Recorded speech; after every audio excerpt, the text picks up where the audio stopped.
ಆಕಾಶವಾಣಿ ಮಂಗಳೂರು ಬಾನುಲಿ ಶಾಲೆ ಬಾನುಲಿ ಶಾಲೆ ಬಾನತರಂಗದ ಶಾಲೆ ಕಲಿಕೆಯ ಶಾಲೆ ಜ್ಞಾನ ಗಂಗೆಯ ಶಾಲೆ ಎಸ್ಎಸ್ಎಲ್ಸಿ ಪರೀಕ್ಷಾ ಸಿದ್ಧತೆ ನೇರ ಫೋನ್ ಇನ್ ಕಾರ್ಯಕ್ರಮ. ಇಂದಿನ ವಿಷಯ ವಿಜ್ಞಾನ. ಭಾಗವಹಿಸುವವರು ಸರ್ಕಾರಿ ಪದವಿ ಪೂರ್ವ ಕಾಲೇಜು ಸಜಿಪಮೂಡ ಇಲ್ಲಿನ ಪ್ರಾಧ್ಯಾಪಕರಾದ ವೆಂಕಟರಮಣ ಆಚಾರ್ ಹಾಗೂ ಸರ್ಕಾರಿ ಪ್ರೌಢಶಾಲೆ ಬಿಳಿಯೂರು ಇಲ್ಲಿನ ಶಿಕ್ಷಕರಾದ ರಮೇಶ್ ಆಚಾರ್. ಕಾರ್ಯಕ್ರಮ ನಡೆಸಿಕೊಡುತ್ತಾರೆ ಪಿಎಸ್ ಸೂರ್ಯನಾರಾಯಣ ಭಟ್. ಎಸ್ಎಸ್ಎಲ್ಸಿ ಪರೀಕ್ಷಾ ಸಿದ್ಧತೆಯ ನೇರ ಫೋನ್ ಇನ್ ಕಾರ್ಯಕ್ರಮ ಇದೀಗ ನಾವು ಪ್ರಾರಂಭ ಮಾಡ್ತಾ ಇದ್ದೇವೆ. ಮೊದಲನೆಯ ದಿವಸದ ಕಾರ್ಯಕ್ರಮದ ವಿಷಯ ವಿಜ್ಞಾನ. ಇವತ್ತು ನಮ್ಮ ಜೊತೆ ಈ ವಿಜ್ಞಾನ ವಿಷಯದಲ್ಲಿ ನಿಮ್ಮ ಸಂದೇಹಗಳಿಗೆ ಉತ್ತರ ಕೊಡಲಿಕ್ಕೆ ಹಿರಿಯ ಶಿಕ್ಷಕರಾದಂತಹ ವೆಂಕಟರಮಣ ಆಚಾರ್ ಹಾಗೂ ರಮೇಶ್ ಆಚಾರ್ ಅವರಿದ್ದಾರೆ. ಕಾರ್ಯಕ್ರಮಕ್ಕೆ ಸ್ವಾಗತ ಸರ್. ಧನ್ಯವಾದಗಳು ಸರ್. ಸ್ವಾಗತ ಸರ್. ಈಗ ಎಸ್ಎಸ್ಎಲ್ಸಿ ಪರೀಕ್ಷೆಗಳಿಗೆ ಸಿದ್ಧತೆ ನಡೀತಾ ಉಂಟು. ಬಹುಶಃ ಇನ್ನೇನು 1 ತಿಂಗಳು ಕೂಡ ಇಲ್ಲ. ಇಂಥ ಸಂದರ್ಭದಲ್ಲಿ ಈಗ ಏನಾಗ್ತಾ ಇದೆ ಅಂತ ಹೇಳಿದರೆ, ಕಳೆದ 2 ವರ್ಷಗಳಿಂದ ಸರಿಯಾಗಿ ಪರೀಕ್ಷೆಗಳು ನಡೀತಾ ಇಲ್ಲ. ಅಂಥ ಸಂದರ್ಭದಲ್ಲಿ ಮಕ್ಕಳಿಗೆ ಹಿಂದಿನ ವರ್ಷಗಳ ಅನುಭವವನ್ನು ಬೇರೆಯವರ ಹತ್ರ 2 ವರ್ಷಗಳಲ್ಲಿ ಕೇಳುವಂಥ ಅವಕಾಶಗಳಿಲ್ಲ. ಇವತ್ತು ಈ ವರ್ಷ ಫುಲ್ ಫ್ಲೆಜ್ಡ್ ಆಗುವಂಥ ಪರೀಕ್ಷೆ ನಡೀತಾ ಉಂಟು. ಈ ಪರೀಕ್ಷೆಯ ಬಗ್ಗೆ ತಾವು ಏನು ಹೇಳಲಿಕ್ಕೆ ಬಯಸ್ತೀರಿ ಸರ್? ಸರ್, ಮೊಟ್ಟ ಮೊದಲನೇದಾಗಿ ಎಲ್ಲ ವಿದ್ಯಾರ್ಥಿ ಸ್ತೋತ್ರ ಮಿತ್ರರಿಗೆ ಮತ್ತು ಎಲ್ಲ ಬಾನುಲಿ ಶ್ರೋತೃಗಳಿಗೆ ನಾನು ವೆಂಕಟರಮಣ ಆಚಾರ್, ಸರ್ಕಾರಿ ಪದವಿ ಪೂರ್ವ ಕಾಲೇಜು, ನನ್ನ ಜೊತೆ ಶ್ರೀಯುತ ರಮೇಶ್ ಆಚಾರ್ ಇವರ ನಮಸ್ಕಾರವನ್ನು ಹೇಳ್ತಾ, ಸರ್ ತಾವು ಕೇಳಿದ ಹಾಗೆ ಮೊಟ್ಟ ಮೊದಲನೇದಾಗಿ ಈ ಕೋವಿಡ್ ಸಂದರ್ಭದ 2 ವರ್ಷಗಳ ಈ ಏನು ಅವಕಾಶ ವಂಚಿತ ಬ್ಯಾಚ್ ಅಂತ ಏನು ಈ ವರ್ಷ ಬರ್ತಾ ಇದೆ, ಈ ಬ್ಯಾಚಿನಲ್ಲಿ ಬಹಳಷ್ಟು ತೊಂದರೆಗಳು ಅಥವಾ ಒಂದಷ್ಟು ನ್ಯೂನತೆಗಳು ಇವೆ ಸರ್. ಇದು ನಮ್ಮ ಶಿಕ್ಷಕರಿಗೆಲ್ಲ ಒಂದು ರೀತಿಯ ಪಂಥಾಹ್ವಾನ, ಚಾಲೆಂಜ್ ಆಗಿ ಈ ವರ್ಷದ ನಮ್ಮ ಶಿಕ್ಷಕ ಮಿತ್ರರು ಇದನ್ನು ತೆಗೆದುಕೊಂಡಿದ್ದಾರೆ. ಬರ್ತಾ ಇರುವಂಥ ವಾರ್ಷಿಕ ಪರೀಕ್ಷೆ, ಈ ಪರೀಕ್ಷೆಯನ್ನು ಎದುರಿಸಲಿಕ್ಕೆ ವಿಶೇಷವಾದ ಸಿದ್ಧತೆಗಳನ್ನು ನಮ್ಮ ಶಿಕ್ಷಕರು ಮಕ್ಕಳಿಗಾಗಿ ಸಿದ್ಧ ಮಾಡ್ಕೊಂಡಿದ್ದಾರೆ ಸರ್. ಅದಕ್ಕಿಂತ ಪೂರ್ವದಲ್ಲಿ ಸರ್, ನಾನು ನಮ್ಮ ಈ ಕಲಿಕೆಯ ಬಗ್ಗೆ 1-2 ಮಾತುಗಳನ್ನು ಹೇಳ್ತಾ ಇದ್ದೇನೆ. ಕಲಿಕೆ ಅಂದರೆ ಯಾವುದೇ ವಿಷಯದ ಕಲಿಕೆ ಅಂತ ಹೇಳಿದರೆ ಸರ್, ಅಥವಾ ಬೋಧನೆ ಅಂತ ಹೇಳಿದರೆ, ಮಗುವಿನ ಸ್ವಭಾವ ಸಹಜವಾದಂತಹ ಕುತೂಹಲವನ್ನು ಕೆರಳಿಸುವಂತಹ ವಾತಾವರಣ ಇದ್ದರೆ ಆಗ ಮಗುವಿನ ಅಂತರಂಗ ಮತ್ತು ಬಹಿರಂಗದ ಏನಾಗ್ತದೆ, ನೈಸರ್ಗಿಕವಾದಂಥ ಪ್ರಚೋದನೆ ಉಂಟಾಗಿ ಮಗು ಕಲಿಕೆಯತ್ತ ತನ್ನ ಚಿತ್ತವನ್ನು ಹರಿಸ್ತದೆ ಸರ್. ಇನ್ನು ವಿಜ್ಞಾನದ ಕಲಿಕೆಯ ಬಗ್ಗೆ ಹೇಳಲಿಕ್ಕೆ ಹೊರಟಾಗ, ವಿಜ್ಞಾನ ಅಂತ ಹೇಳಿದ್ರೆ ತನ್ನ ದಿನನಿತ್ಯದ ಅನುಭವದಿಂದ ಮಗು ಜ್ಞಾನವನ್ನು ಕಟ್ಟಿಕೊಳ್ಳಬೇಕಾಗ್ತದೆ. ಅದನ್ನೇ ನಾವು ವಿಜ್ಞಾನ ಅಂತ ಕರೆಯುವುದು. ಹೀಗಾಗಿ ಮಗುವಿಗೆ ನಾವು ಅವನ ಕಲಿಕಾ ವಾತಾವರಣವನ್ನು, ಅವನದೇ ಆದ ವಾತಾವರಣವನ್ನು ಮತ್ತು ಅವನ ಸ್ವಭಾವಕ್ಕೆ ಅನುಗುಣವಾದಂತಹ ಶಾಲಾ ಕಲಿಕಾ ವಾತಾವರಣವನ್ನು ಅಥವಾ ಅನುಭವಗಳನ್ನು ನೀಡಿದಾಗ ಮಗು ತನ್ನ ಜ್ಞಾನವನ್ನು ತಾನು ಕಟ್ಟಿಕೊಳ್ತದೆ ಸರ್. ಹೀಗಾಗಿ ಮಗು ತನ್ನ ಪರಿಸರದಲ್ಲಿ ಮತ್ತು ತನ್ನ ಸ್ವಭಾವಕ್ಕೆ ಅನುಗುಣವಾಗಿ ಕಲಿತಾಗ ಮಗುವಿಗೆ ಕಲಿಕೆ ಆಪ್ತವಾಗ್ತದೆ. ಕಲಿಕೆ ಆಪ್ತವಾದರೆ ಅದು ನಿರಂತರವಾಗ್ತದೆ, ಅರ್ಥಪೂರ್ಣವಾಗ್ತದೆ. ಹೀಗೆ ಅರ್ಥಪೂರ್ಣವಾದ ಕಲಿಕೆ ಮಗುವಿನಲ್ಲಿ ವಿಶೇಷವಾದ ಗ್ರಹಿಕೆ ಜ್ಞಾನವನ್ನು ನೀಡುವುದರ ಜೊತೆಗೆ ಆ ಮಗುವಿಗೆ ವಿಷಯದಲ್ಲಿ ಪ್ರಯತ್ನಿಸುವ, ಪ್ರಯೋಗಿಸುವ, ಪರಿಕಲ್ಪಿಸುವ ಮತ್ತು ಪ್ರಮಾಣೀಕರಿಸುವಂತಹ ಸಾಮರ್ಥ್ಯವನ್ನು ಕಟ್ಟಿಕೊಳ್ತದೆ. ಈ ರೀತಿಯ ಕಲಿಕೆ ಮಗುವಿನ ದಿಶೆ ಮತ್ತು ದೆಸೆಯನ್ನು ಬದಲಿಸ್ತದೆ ಸರ್. ಸರಿ ಸರ್, ನೀವು ಒಟ್ಟಾರೆಯಾಗಿ ವಿಜ್ಞಾನದ ಕಲಿಕೆಯ ಬಗ್ಗೆ ಸ್ಥೂಲವಾದಂಥ ಪರಿಚಯವನ್ನು ಮಾಡಿಕೊಟ್ರಿ. ಸರ್, ಈಗ ರಮೇಶ್ ಆಚಾರ್ಯ ಅವರು ಈ ವಿಜ್ಞಾನದ ಪ್ರಶ್ನೆಗಳು ಅಥವಾ ಪರೀಕ್ಷೆ ಅನ್ನುವ ವಿಷಯದಲ್ಲಿ ತಾವೇನು ಹೇಳಲಿಕ್ಕೆ ಬಯಸ್ತೀರಿ ಸರ್? ಸರ್, ನಮ್ಮ ಈ ಒಟ್ಟು 80 ಅಂಕಗಳ ವ್ಯವಸ್ಥೆಯನ್ನು ಇಲಾಖೆ ನಮ್ಮ ಬೋರ್ಡ್ನ ನಿರ್ದೇಶನದಂತೆ 5 ವಿಭಾಗಗಳನ್ನಾಗಿ ಮಾಡಿ ಅದನ್ನು ಥೀಮ್ಸ್ ಅಂತ ಮಾಡ್ಕೊಂಡಿದ್ದೇವೆ. ಆಯಾಯ ಥೀಮ್ ಅಡಿಗಡೆ ಕೆಲವಷ್ಟು ಪಾಠಗಳು ಬರ್ತವೆ. ಈಗ ಉದಾಹರಣೆಗೆ ನಿತ್ಯ ಜೀವನದಲ್ಲಿ ಪದಾರ್ಥಗಳು ಎನ್ನುವಂಥ ಥೀಮ್, ಆ ಥೀಮ್ ಅಡಿಗಡೆ 25 ಅಂಕಗಳನ್ನು ಮೀಸಲಿಟ್ಟಿದ್ದಾರೆ. ಹಾಗೆಯೇ ಜೀವ ಜಗತ್ತು ಎನ್ನುವಂಥ ಥೀಮ್, ಅದಕ್ಕೆ 22 ಅಂಕಗಳನ್ನು ಮೀಸಲಿಟ್ಟಿದ್ದಾರೆ. ಹಾಗೆಯೇ 3ನೇ ಥೀಮ್ ನೈಸರ್ಗಿಕ ವಿದ್ಯಮಾನಗಳು, ಅದಕ್ಕೆ 12 ಅಂಕಗಳನ್ನು. ಹಾಗೆಯೇ 4ನೇ ಥೀಮ್ ವಸ್ತುಗಳು ಹೇಗೆ ಕಾರ್ಯನಿರ್ವಹಿಸ್ತವೆ ಎನ್ನುವುದನ್ನು ಅದಕ್ಕೆ 13 ಅಂಕಗಳು. ಇನ್ನೊಂದು ಥೀಮ್ ನೈಸರ್ಗಿಕ ಸಂಪನ್ಮೂಲಗಳು, ಅದಕ್ಕೆ 8 ಅಂಕಗಳನ್ನು ಮೀಸಲಿಟ್ಟು ಒಟ್ಟು 80 ಅಂಕಗಳಲ್ಲಿ ನಮ್ಮ ರಿಟರ್ನ್ ಎಕ್ಸಾಮ್ ಬರವಣಿಗೆ ಲಿಖಿತ ಪರೀಕ್ಷೆಯನ್ನು ಮಾಡಲಾಗ್ತದೆ. ಅಲ್ಲಿ ಆ ಥೀಮನ್ನು ಮಾಡುವಂಥ ಉದ್ದೇಶ ಏನೀಗ ಸರ್ ಹೇಳಿದ್ರಲ್ಲ, ಕಾನ್ಸೆಪ್ಚುವಲೈಸೇಷನ್ ಅಂತ ನಾವು ಕರಿತೇವೆ. ಒಂದು ಮಗುವಿನ ಕಲಿಕೆಯ ಆ ನಿರಂತರತೆಗೆ ಪ್ರಚೋದಿಸುವಂಥ, ಪ್ರಮಾಣೀಕರಿಸುವಂಥ ಒಂದು ಎಲ್ಲಷ್ಟು ಅಂಶಗಳನ್ನು ಒಂದು ಥೀಮ್ ಅಡಿಗಡೆ ಇಟ್ಟು ಆ ಮಕ್ಕಳಿಗೆ ಆ ಒಂದು ಥೀಮ್ ಅಡಿಗಡೆ ಒಂದಷ್ಟು ಪ್ರಶ್ನೆಗಳನ್ನು ಕೇಳುವಂಥ ವ್ಯವಸ್ಥೆಯನ್ನು ಕಲ್ಪಿಸಲಾಗಿದೆ. ಆ ಥೀಮ್ ಎಂದಾಗ ಮೊದಲು ಹೇಗಿತ್ತು ಕೇಳಿದ್ರೆ ಒಂದೊಂದು ಪಾಠಕ್ಕೆ ಇಷ್ಟಿಷ್ಟು ಅಂಕಗಳಂತ ಇತ್ತು. ಆದರೆ ಇವತ್ತು ಹಾಗಲ್ಲ. ಆ ಪ್ರಶ್ನೆಯನ್ನು ಮಾಡುವವರು ಅಥವಾ ಒಂದು ಕ್ವಶನ್ ಪೇಪರ್ ತಯಾರು ಮಾಡುವವರು ಆ ಥೀಮ್ ಅಡಿಗಡೆ ಎಲ್ಲಿ ಬೇಕಾದರೂ ಅವರು ಕೇಳಬಹುದು. ಆ ಒಂದು ಔಚಿತ್ಯವನ್ನು ಅವರು ಎಲ್ಲಿ ಬೇಕಾದರೂ ಕಂಡುಕೊಳ್ಬೋದು. ಆ ಔಚಿತ್ಯಕ್ಕೆ ಅನುಗುಣವಾಗಿ ನಾವು ನಮ್ಮ ಸಾಮೀಪ್ಯವನ್ನು ಕಂಡುಕೊಳ್ಬೇಕು. ಸಾಧನೆಗೆ ಸಾಮೀಪ್ಯ ಬಹಳ ಮುಖ್ಯ.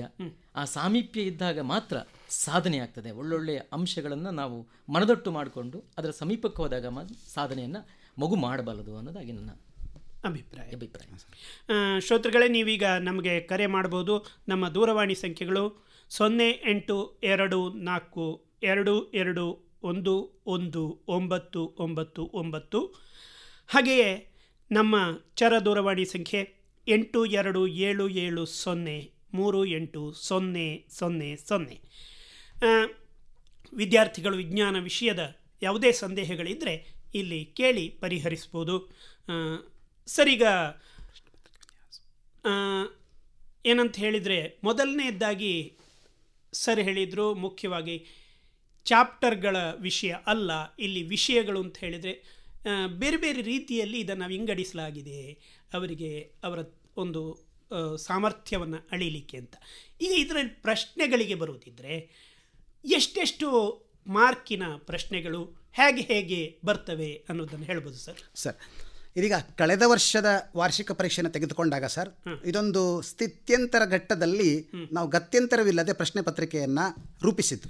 ಸರ್, ಈಗ ಒಂದು ಫೋನ್ ಕರೆ ಇದೆ, ಅದನ್ನು ತಗೊಂಡು ಮುಂದೆ ಹೋಗುವ. ಖಂಡಿತ ಸರ್, ಖಂಡಿತ. ಹಲೋ ಸರ್, ಯಾರು ಮಾತಾಡ್ತಾ ಇರೋದು? ನಾನು ಮಂಗಳೂರಿಂದ ಬೇಜಾಂಟ್ ವಿದ್ಯಾರ್ಥಿ ಅಂತ ಸರ್, ಬೇಜಾಂಟ್ ಶಾಲೆಯಿಂದ. ಹೆಸರು ಹೇಳಿ. ಹೆಸರು ಸೋಮಪ್ಪ ಅಂತ ಸರ್. ಸೋಮಪ್ಪ, ಏನು ಪ್ರಶ್ನೆ ಸೋಮಪ್ಪ ಅವರೇ ನಿಮ್ದು? ಈಗ ಸೈನ್ಸ್ ಅಲ್ಲಿ ಹೇಳಿದ್ರಲ್ಲ ಸರ್, 4 ಟೀಮ್ ಮಾಡಿದಾರಂತ. 5 ಟೀಮ್ ಅಂತ. ಅದರಲ್ಲಿ ಅಂಕಗಳನ್ನು ಯಾವ ಎಲ್ಲಿಂದ ಕೊಡ್ಬೋದು ಸರ್ 5 ಟೀಮ್ಗಳನ್ನು? ಸರಿ ಸೋಮಪ್ಪ ಅವರೇ, ಮೊಟ್ಟ ಮೊದಲನೇದಾಗಿ ತಮಗೆ ಈ ಒಂದು ಕಾರ್ಯಕ್ರಮಕ್ಕೆ ಸ್ವಾಗತವನ್ನು ಹೇಳ್ತಾ ಇದ್ದೇನೆ. ನೋಡಿ, ಮೊದಲನೇದಾಗಿ ಮಟೀರಿಯಲ್ಸ್ ಇನ್ ಡೈಲಿ ಲೈಫ್ ಅಂತ ಏನು ಸರ್ ಹೇಳಿದ್ರಲ್ಲ, ನಿತ್ಯ ಜೀವನದಲ್ಲಿ ಪದಾರ್ಥಗಳು ಅಂತ, ಇಲ್ಲಿ 25 ಅಂಕಗಳ ಹಂಚಿಕೆ ಮಾಡಿದ್ದಾರೆ. ಈ 25 ಅಂಕಗಳ ಅಡಿಯಲ್ಲಿ 5 ಪಾಠಗಳು ಬರ್ತವೆ. ಇದು ವಿಶೇಷವಾಗಿ ರಸಾಯನಶಾಸ್ತ್ರಕ್ಕೆ ಸಂಬಂಧಪಟ್ಟಂಥ ಥೀಮ್. ಇದನ್ನು ನಾವು ಮುಖ್ಯಾಂಶ ಆಧಾರಿತ ಒಂದು ನೀಲನಕ್ಷೆ ಅಂತ ಕರಿತೇವೆ. ಇಲ್ಲಿ ಮೊಟ್ಟ ಮೊದಲನೇದಾಗಿ ರಾಸಾಯನಿಕ ಸಮೀಕರಣ, ರಾಸಾಯನಿಕ ಕ್ರಿಯೆಗಳು ಮತ್ತು ಸಮೀಕರಣ ಈ ಪಾಠ, ಆಮ್ಲ ಪ್ರತ್ಯಾಮ್ಲಗಳು ಮತ್ತು ಲವಣಗಳು ಈ ಅಧ್ಯಾಯ, ಲೋಹಗಳು ಮತ್ತು ಅಲೋಹಗಳು, ಕಾರ್ಬನ್ ಮತ್ತು ಅದರ ಸಂಯುಕ್ತಗಳು, ಧಾತುಗಳ ಆವರ್ತನೀಯ ವರ್ಗೀಕರಣ ಈ 5 ಪಾಠಗಳು 25 ಅಂಕಗಳಿಗೆ ಹಂಚಿಕೆಯಾಗಿರ್ತವೆ. ಅಂದರೆ ಸರಿಸುಮಾರು 5 ರಿಂದ 6 ಅಂಕಗಳು ಒಂದು ಪಾಠಕ್ಕೆ ನಿಗದಿಯಾಗಿವೆ. ಉಳಿದ ಥೀಮ್ಗಳಿಗೆ ಹೇಳಬೇಕಾದ್ರೆ ಜೀವಜಗತ್ತು ಪಾಠಕ್ಕೆ 22 ಅಂಕ ಅಂತ ಏನು ಸರ್ ಹೇಳಿದ್ರಲ್ಲ, ವರ್ಲ್ಡ್ ಆಫ್ ಲಿವಿಂಗ್ಸ್ ಅಂತ, ಅಲ್ಲಿ ಜೀವಕ್ರಿಯೆಗಳು, ನಿಯಂತ್ರಣ ಸಹಭಾಗಿತ್ವ, ಅನುವಂಶೀಯತೆ, ಜೀವಿಗಳು ಹೇಗೆ ಸಂತಾನೋತ್ಪತ್ತಿ ಮಾಡುತ್ತವೆ ಮತ್ತು ಜೀವ ವಿಕಾಸ ಈ ಪಾಠಕ್ಕೆ ಸಂಬಂಧಪಟ್ಟ ಹಾಗೆ 2ನೇ ಥೀಮ್ ಇರ್ತದೆ. ಅದೇ ರೀತಿ ಥೀಮ್ 3 ನೈಸರ್ಗಿಕ ವಿದ್ಯಮಾನಗಳು ಅಂತ, ನ್ಯಾಚುರಲ್ ಫಿನಾಮಿನಾ. ಅದರಲ್ಲಿ ಕೇವಲ ಬೆಳಕು, ಪ್ರತಿಫಲನ ಮತ್ತು ವಕ್ರೀಭವನ ಈ ಒಂದು ಪಾಠ 12 ಅಂಕಗಳಿಗೆ ಇದನ್ನು ನೀಡಿದ್ದಾರೆ. ಇನ್ನು ಥೀಮ್ 4 ವಸ್ತುಗಳು ಹೇಗೆ ಕಾರ್ಯನಿರ್ವಹಿಸ್ತವೆ ಅಂತ, ಹೌ ಡು ಥಿಂಗ್ಸ್ ವರ್ಕ್ ಅಂತ, ಇದಕ್ಕೆ 13 ಅಂಕಗಳನ್ನು ನೀಡಿದ್ದಾರೆ. ಇದರಲ್ಲಿ ವಿದ್ಯುತ್ ಶಕ್ತಿ ಮತ್ತು ವಿದ್ಯುತ್ ಪ್ರವಾಹದ ಕಾಂತೀಯ ಪರಿಣಾಮ ಹೇಳುವಂಥ 2 ಪಾಠ ಬರ್ತದೆ. ಅಂದರೆ ಸುಮಾರು 6 ರಿಂದ 7 ಅಂಕಗಳು ಒಂದೊಂದು ಪಾಠಕ್ಕೆ ನಿಗದಿಯಾಗಿವೆ. ಇನ್ನು ಕೊನೆಯದಾಗಿ 5ನೇ ಥೀಮ್ ನೈಸರ್ಗಿಕ ಸಂಪನ್ಮೂಲಗಳು ಅಂತ, ನ್ಯಾಚುರಲ್ ರಿಸೋರ್ಸಸ್, ಇದಕ್ಕೆ 8 ಅಂಕ ಇದೆ. ಶಕ್ತಿಯ ಆಕರಗಳು ಎಂಬ ಫಿಸಿಕ್ಸ್ನ ಒಂದು ಪಾಠ, ನಮ್ಮ ಪರಿಸರ ಎಂಬ ಒಂದು ಜೀವಶಾಸ್ತ್ರದ ಒಂದು ಪಾಠ. ಅಂದರೆ ನಾವಿದನ್ನು ಹೀಗೆ ಹೇಳ್ಬೋದು ಸೋಮಪ್ಪರೇ, ಕಳೆದ ಸಲ ನಮ್ಮ ಒಂದು ಪ್ರಶ್ನೆ ಪತ್ರಿಕೆಯಲ್ಲಿ ನಮ್ಮ ಪರಿಸರ ಪಾಠಕ್ಕೆ 2 ರಿಂದ 3 ಅಂಕ ನಿಗದಿಯಾಗಿತ್ತು. ಇಲ್ಲಿ ಶಕ್ತಿ ಆಕಾರಗಳು ಬಂದಿರೋದ್ರಿಂದ ನಾವು ಶಕ್ತಿ ಆಕಾರಗಳಿಗೆ 4 ರಿಂದ 5 ಅಂಕ, ನಮ್ಮ ಪರಿಸರಕ್ಕೆ 2 ರಿಂದ 3 ಅಂಕವನ್ನು ನಾವು ಒಂದು ಅಂದಾಜು ಮಾಡಿ ಇಟ್ಕೊಳ್ಬೋದು. ಎಸ್ ಸೋಮಪ್ಪ ಅವರೇ ಹೇಳಿ. ಹಲೋ, ಈ ರೀತಿ ಯಾವ ರೀತಿಯ ಪ್ರಶ್ನೆಗಳು ಕೊಡ್ಬೋದು ಸರ್ ಈ ಸಲ? ಎಸ್, ಈಗ ನಿಮ್ಮ ಪ್ರಶ್ನೆಯ ಒಂದು ಆಯಾಮ ಹೇಗಿದೆ ಅಂತ ಹೇಳಿದ್ರೆ, ಪ್ರಶ್ನೆಗಳು ಹೇಗಿವೆ ಅಂತ ಹೇಳಲಿಕ್ಕೆ ಆಗೋದಿಲ್ಲ. ಪ್ರಶ್ನೆ ಪತ್ರಿಕೆಯ ಪ್ಯಾಟರ್ನ್ ಅನ್ನ ನಾವು ನೋಡಿದ್ರೆ ನಮಗೆ ಶಾಲೆ ಎಲ್ಲ ಚೆನ್ನಾಗಿರ್ಲಿಲ್ಲ ಸರ್, ಸರಿಯಾಗಿರ್ಲಿಲ್ಲ ಸರ್ ನಮಗೆ. ಖಂಡಿತವಾಗಿ 8 ಮತ್ತು 9 ನಾವು ಚೆನ್ನಾಗಿ ಕಲ್ತಿರ್ಲಿಲ್ಲ, ಹಾಗಾಗಿ ಸರ್ ಖಂಡಿತ ತುಂಬಾ ಕಷ್ಟಕರ ಆಗಿರುತ್ತೆ. ಎಸ್ ಎಸ್ ಎಸ್ ಎಸ್ ನೋಡಿ ಸೋಮಪ್ಪ ಅವರೇ, ಕಳೆದ ವರ್ಷ ಕೇವಲ ಬಹು ಆಯ್ಕೆ ಪ್ರಶ್ನೆಗಳನ್ನು 80 ಅಂಕಕ್ಕೆ ನಿಗದಿ ಮಾಡಿ ಹರಿಬರಿಯಲ್ಲಿ ನಮ್ಮ ವಿಜ್ಞಾನ ಪರೀಕ್ಷೆಯನ್ನು ಮುಗಿಸಿದರು. ಆದರೆ ಈ ವರ್ಷ ಹಾಗಲ್ಲ. ಕಳೆದ ವರ್ಷಕ್ಕಿಂತ ಹಿಂದಿನ ವರ್ಷ ಅಂದರೆ 19-20ನೇ ಸಾಲಿನಲ್ಲಿ ಇದ್ದಂತಹ ಪ್ರಶ್ನೆ ಪತ್ರಿಕೆ ಮಾದರಿಯನ್ನು ಅದನ್ನು ಈ ಸಲಕ್ಕೆ ಮಾಡ್ತಾ ಇದ್ದಾರೆ. 80 ಅಂಕಗಳಿಗೆ ಬಹು ಆಯ್ಕೆ ಪ್ರಶ್ನೆಗಳು 8 ಬಹು ಆಯ್ಕೆ ಪ್ರಶ್ನೆಗಳು 1 ಅಂಕದ್ದು, ಅತಿಕಿರಿ ಉತ್ತರಗಳು 8 1 ಅಂಕದ್ದು, ಅದೇ ರೀತಿ ಕಿರು ಉತ್ತರಗಳು 2 ಅಂಕದ 8 ಪ್ರಶ್ನೆಗಳು ಅಲ್ಲಿಗೆ 16 ಅಂಕ, ದೀರ್ಘ ಉತ್ತರಗಳು 3 ಅಂಕದ್ದು 9 ಪ್ರಶ್ನೆಗಳು ಅಲ್ಲಿಗೆ 27 ಅಂಕ, ಇನ್ನು ಅತ್ಯಂತ ದೀರ್ಘ ಉತ್ತರಗಳು 5 ಅಂಕದ್ದು 1 ಪ್ರಶ್ನೆ ಅಲ್ಲಿಗೆ 5 ಅಂಕ. ಒಟ್ಟಿಗೆ 38 ಪ್ರಶ್ನೆಗಳು ಮತ್ತು 80 ಅಂಕಗಳನ್ನು ನಿಗದಿಪಡಿಸಿದ್ದಾರೆ. ಈಗ ಯಾವ ಪಾಠದಿಂದ ಯಾವ ರೀತಿಯ ಪ್ರಶ್ನೆಗಳು ಬರ್ತದೆ ಅಂತ ಹೇಳುವಂಥದ್ದು ನಾವು ಪರಿಕಲ್ಪನೆ ಆಧಾರದ ಮೇಲೆ ವಿಜ್ಞಾನವನ್ನು ಕಲಿಬೇಕಾದ್ರಿಂದ ಇಂಥದ್ದೇ ಪ್ರಶ್ನೆ ಬರ್ತದೆ ಅಂತ ಹೇಳಲಿಕ್ಕೆ ಸಾಧ್ಯ ಇಲ್ಲ. ಆದರೆ ಅತಿ ಹತ್ತಿರದ ವಿಚಾರಗಳನ್ನು ನಾವು ಇಲ್ಲಿ ಏನು ಮಾಡ್ಬೋದು, ಡಿಸ್ಕಷನ್ ಮಾಡ್ಬೋದು. ಸರಿ, ಬಹುಶಃ ಅಂತ ಹೇಳಿದರೆ ಒಟ್ಟಾರೆಯಾಗಿ ಎಲ್ಲಿಂದ ಹೇಗೆ ಪ್ರಶ್ನೆಗಳು ಬರ್ತವೆ ಅಂತ ಹೇಳೋದು ಕಷ್ಟ. ಆದರೆ ಇಷ್ಟಿಷ್ಟು ಇಂಥ ಒಂದು ಪಾಠದಿಂದ ಬರಬಹುದು ಅನ್ನುವಂಥ ಒಂದು ಕಲ್ಪನೆಯನ್ನು ಕೊಡಬಹುದು. ಖಂಡಿತವಾಗಿ. ಸೋಮಪ್ಪ ಅವರೇ, ಕರೆ ಮಾಡಿದ್ದಕ್ಕೆ ಧನ್ಯವಾದಗಳು. ನಮಸ್ಕಾರ. ಸರ್, ಈಗ ರಮೇಶಾಚಾರ್ಯ ಅವರೇ, ಮುಖ್ಯವಾಗಿ ಈಗ ಯಾವ್ಯಾವ ಥೀಮ್ ಮೇಲೆ ಅಂಕಗಳನ್ನು ನಿಗದಿ ಮಾಡಿದ್ದಾರೆ, ಆ ಥೀಮ್ಗಳ ಮಧ್ಯೆ ಯಾವ್ಯಾವ ಅಧ್ಯಾಯಗಳು ಅಥವಾ ಚಾಪ್ಟರ್ಗಳು ಬರ್ತವೆ ಅಂತ ಹೇಳಿದ್ರು ವೆಂಕಟರಮಣಾಚಾರ್ಯ. ಈಗ ನಾವು ಹೋಗುವುದಿದ್ರೆ, ಈಗ ಮೊದಲನೇ ಥೀಮ್ಗೆ ತಗೊಳ್ಳೋದಿದ್ರೆ, ಈಗ ಮೊದಲನೇ ಥೀಮ್ನಲ್ಲಿ ಬರುವಂತಹ ಚಾಪ್ಟರ್ಗಳು ಮತ್ತು ಅದರಲ್ಲಿ ಬರುವಂತಹ ಅಂಕಗಳ ಬಗ್ಗೆ ಹೇಳ್ಬೋದಾ? ಎಸ್ ಸರ್, ನಾನು ಹೇಳ್ತೇನೆ ಸರ್. ಇದು ನಿತ್ಯ ಜೀವನದಲ್ಲಿ ಪದಾರ್ಥಗಳು ಅಂತ, ಮಟೀರಿಯಲ್ಸ್ ಇನ್ ಡೈಲಿ ಲೈಫ್ ಅಂತ. ಇಲ್ಲಿ ಈಗಾಗಲೇ ಹೇಳಿದ ಹಾಗೆ 25 ಅಂಕಗಳನ್ನು ನಿಗದಿ ಮಾಡಿದ್ದಾರೆ. ಇದರಲ್ಲಿ 5 ಪಾಠಗಳು ಬರ್ತವೆ ಸರ್. ರಾಸಾಯನಿಕ ಕ್ರಿಯೆಗಳು ಮತ್ತು ಸಮೀಕರಣಗಳು ಅಂತ, ಕೆಮಿಕಲ್ ರಿಯಾಕ್ಷನ್ಸ್ ಆ್ಯಂಡ್ ಈಕ್ವೇಷನ್ಸ್ ಅಂತ. ಸೊ ಇದರಲ್ಲಿ ನಾವು ಈ ಹಿಂದಿನ ಅನುಭವದಿಂದ ಹೇಳುವುದಾದರೆ ಒಂದು 4 ರಿಂದ 5 ಅಂಕಗಳು ಬರುವಂಥ ಸಾಧ್ಯತೆ ಖಂಡಿತವಾಗಿ ಉಂಟು ಸರ್. ಹಾಗೆ ಏನೆಲ್ಲ ಬರ್ಬೋದು ಈ ಪಾಠದಲ್ಲಿ ಅಂತ ಹೇಳಲಿಕ್ಕೆ ಹೊರಟ್ರೆ, ಇಲ್ಲಿ ರಾಸಾಯನಿಕ ಕ್ರಿಯೆಗಳನ್ನು ಬರೆದು ಸರಿದೂಗಿಸುವಂಥ ಒಂದು ಮಕ್ಕಳಿಗೆ ಸ್ವಲ್ಪ ಜಟಿಲವಾಗುವಂಥ ಒಂದು ಪ್ರಶ್ನೆ ಖಂಡಿತವಾಗಿಯೂ ಬರ್ತದೆ sir. Balancing the equations, writing the equation and balancing the equation, ಇದು ಒಂದು ಪ್ರಶ್ನೆ ಖಂಡಿತವಾಗಿ ಬರ್ತದೆ. ಅದೇ ರೀತಿ ರಾಸಾಯನಿಕ ಕ್ರಿಯೆಯಲ್ಲಿ 4 ವಿಧಗಳಿವೆ: ರಾಸಾಯನಿಕ ಸಂಯೋಗ, ರಾಸಾಯನಿಕ ವಿಭಜನೆ, ರಾಸಾಯನಿಕ ಸ್ಥಾನ ಪಲ್ಲಟ, ರಾಸಾಯನಿಕ ದ್ವಿಸ್ಥಾನ ಪಲ್ಲಟ ಅಂತ. ಈ 4 ವಿಧಗಳಲ್ಲಿ ಒಂದು ವಿಧವನ್ನು ವಿಸ್ತಾರವಾಗಿ ಕೇಳುವುದರ ಜೊತೆಗೆ ಆ ಸಮೀಕರಣವನ್ನು ಸರಿದೂಗಿಸಿ ಬರಲಿಕ್ಕೆ ಒಂದು ಕಠಿಣವಾದ ಪ್ರಶ್ನೆಯನ್ನು ಖಂಡಿತವಾಗಿ ನೀಡ್ತಾರೆ ಸರ್. ಆಮೇಲೆ ಇದರಲ್ಲಿ ಮತ್ತೆ ದೊಡ್ಡ ದೊಡ್ಡ ಪ್ರಶ್ನೆಗಳಂತೇನು ಬರೋದಿಲ್ಲ. ಇದರಲ್ಲಿ ನೆಕ್ಸ್ಟ್ ಬರುವಂಥದ್ದು ಒಂದು ರೆಡಾಕ್ಸ್ ಕ್ರಿಯೆ ಅಂದ್ರೇನು, ಉತ್ಕರ್ಷಣ ಕ್ರಿಯೆ ಅಂದ್ರೇನು, ಅಪಕರ್ಷಣ ಕ್ರಿಯೆ ಅಂದ್ರೇನು, ಬಹಿರುಷ್ಣಕ ಕ್ರಿಯೆ ಅಂದ್ರೇನು, ಅಂತರುಷ್ಣಕ ಕ್ರಿಯೆ ಅಂದ್ರೇನು, ಉಷ್ಣ ವಿಭಜನ ಕ್ರಿಯೆ ಅಂದ್ರೇನು, ದ್ಯುತಿ ವಿಭಜನ ಕ್ರಿಯೆ ಅಂದ್ರೇನು, ಹೀಗೆ ಒಂದಿಷ್ಟು ಚಿಕ್ಕ ಚಿಕ್ಕ ಚಿಕ್ಕ ಚಿಕ್ಕ 1 ಅಂಕದ ಪ್ರಶ್ನೆಗಳು ಬರ್ತವೆ. ಇನ್ನು 2 ಅಂಕಕ್ಕೆ ಇನ್ನೊಂದು ಪ್ರಶ್ನೆ ನಶಿಸುವಿಕೆ ಮತ್ತು ಕಮಟುವಿಕೆ. ಈ ವಿಭಾಗದಲ್ಲಿ ಖಂಡಿತವಾಗಿ ಒಂದು ಪ್ರಶ್ನೆ, ಅದು ಅನ್ವಯದ ಪ್ರಶ್ನೆ ಆಗಿರ್ಬೋದು, ತಿಳುವಳಿಕೆ ಪ್ರಶ್ನೆ ಆಗಿರ್ಬೋದು, ಯಾವುದೂ ಆಗಿರ್ಬೋದು, ಈ ಪ್ರಶ್ನೆ ಬರುವ ಸಾಧ್ಯತೆ ಇದೆ ಸರ್. ಇನ್ನು ಆಮ್ಲ ಮತ್ತು ಪ್ರತ್ಯಾಮ್ಲಗಳು ಪಾಠಕ್ಕೆ ಬಂದಾಗ, ರಸಾಯನಶಾಸ್ತ್ರದಲ್ಲಿ ಇದು ಬಹಳ ಮುಖ್ಯವಾದಂಥ ಒಂದು ಪಾಠ. ಈ ಪಾಠಕ್ಕೆ ಖಂಡಿತವಾಗಿ 5 ರಿಂದ 7 ಅಂಕಗಳವರೆಗೆ ನಿಗದಿಪಡಿಸುವಂಥ ಸಾಧ್ಯತೆ ಇದೆ ಸರ್.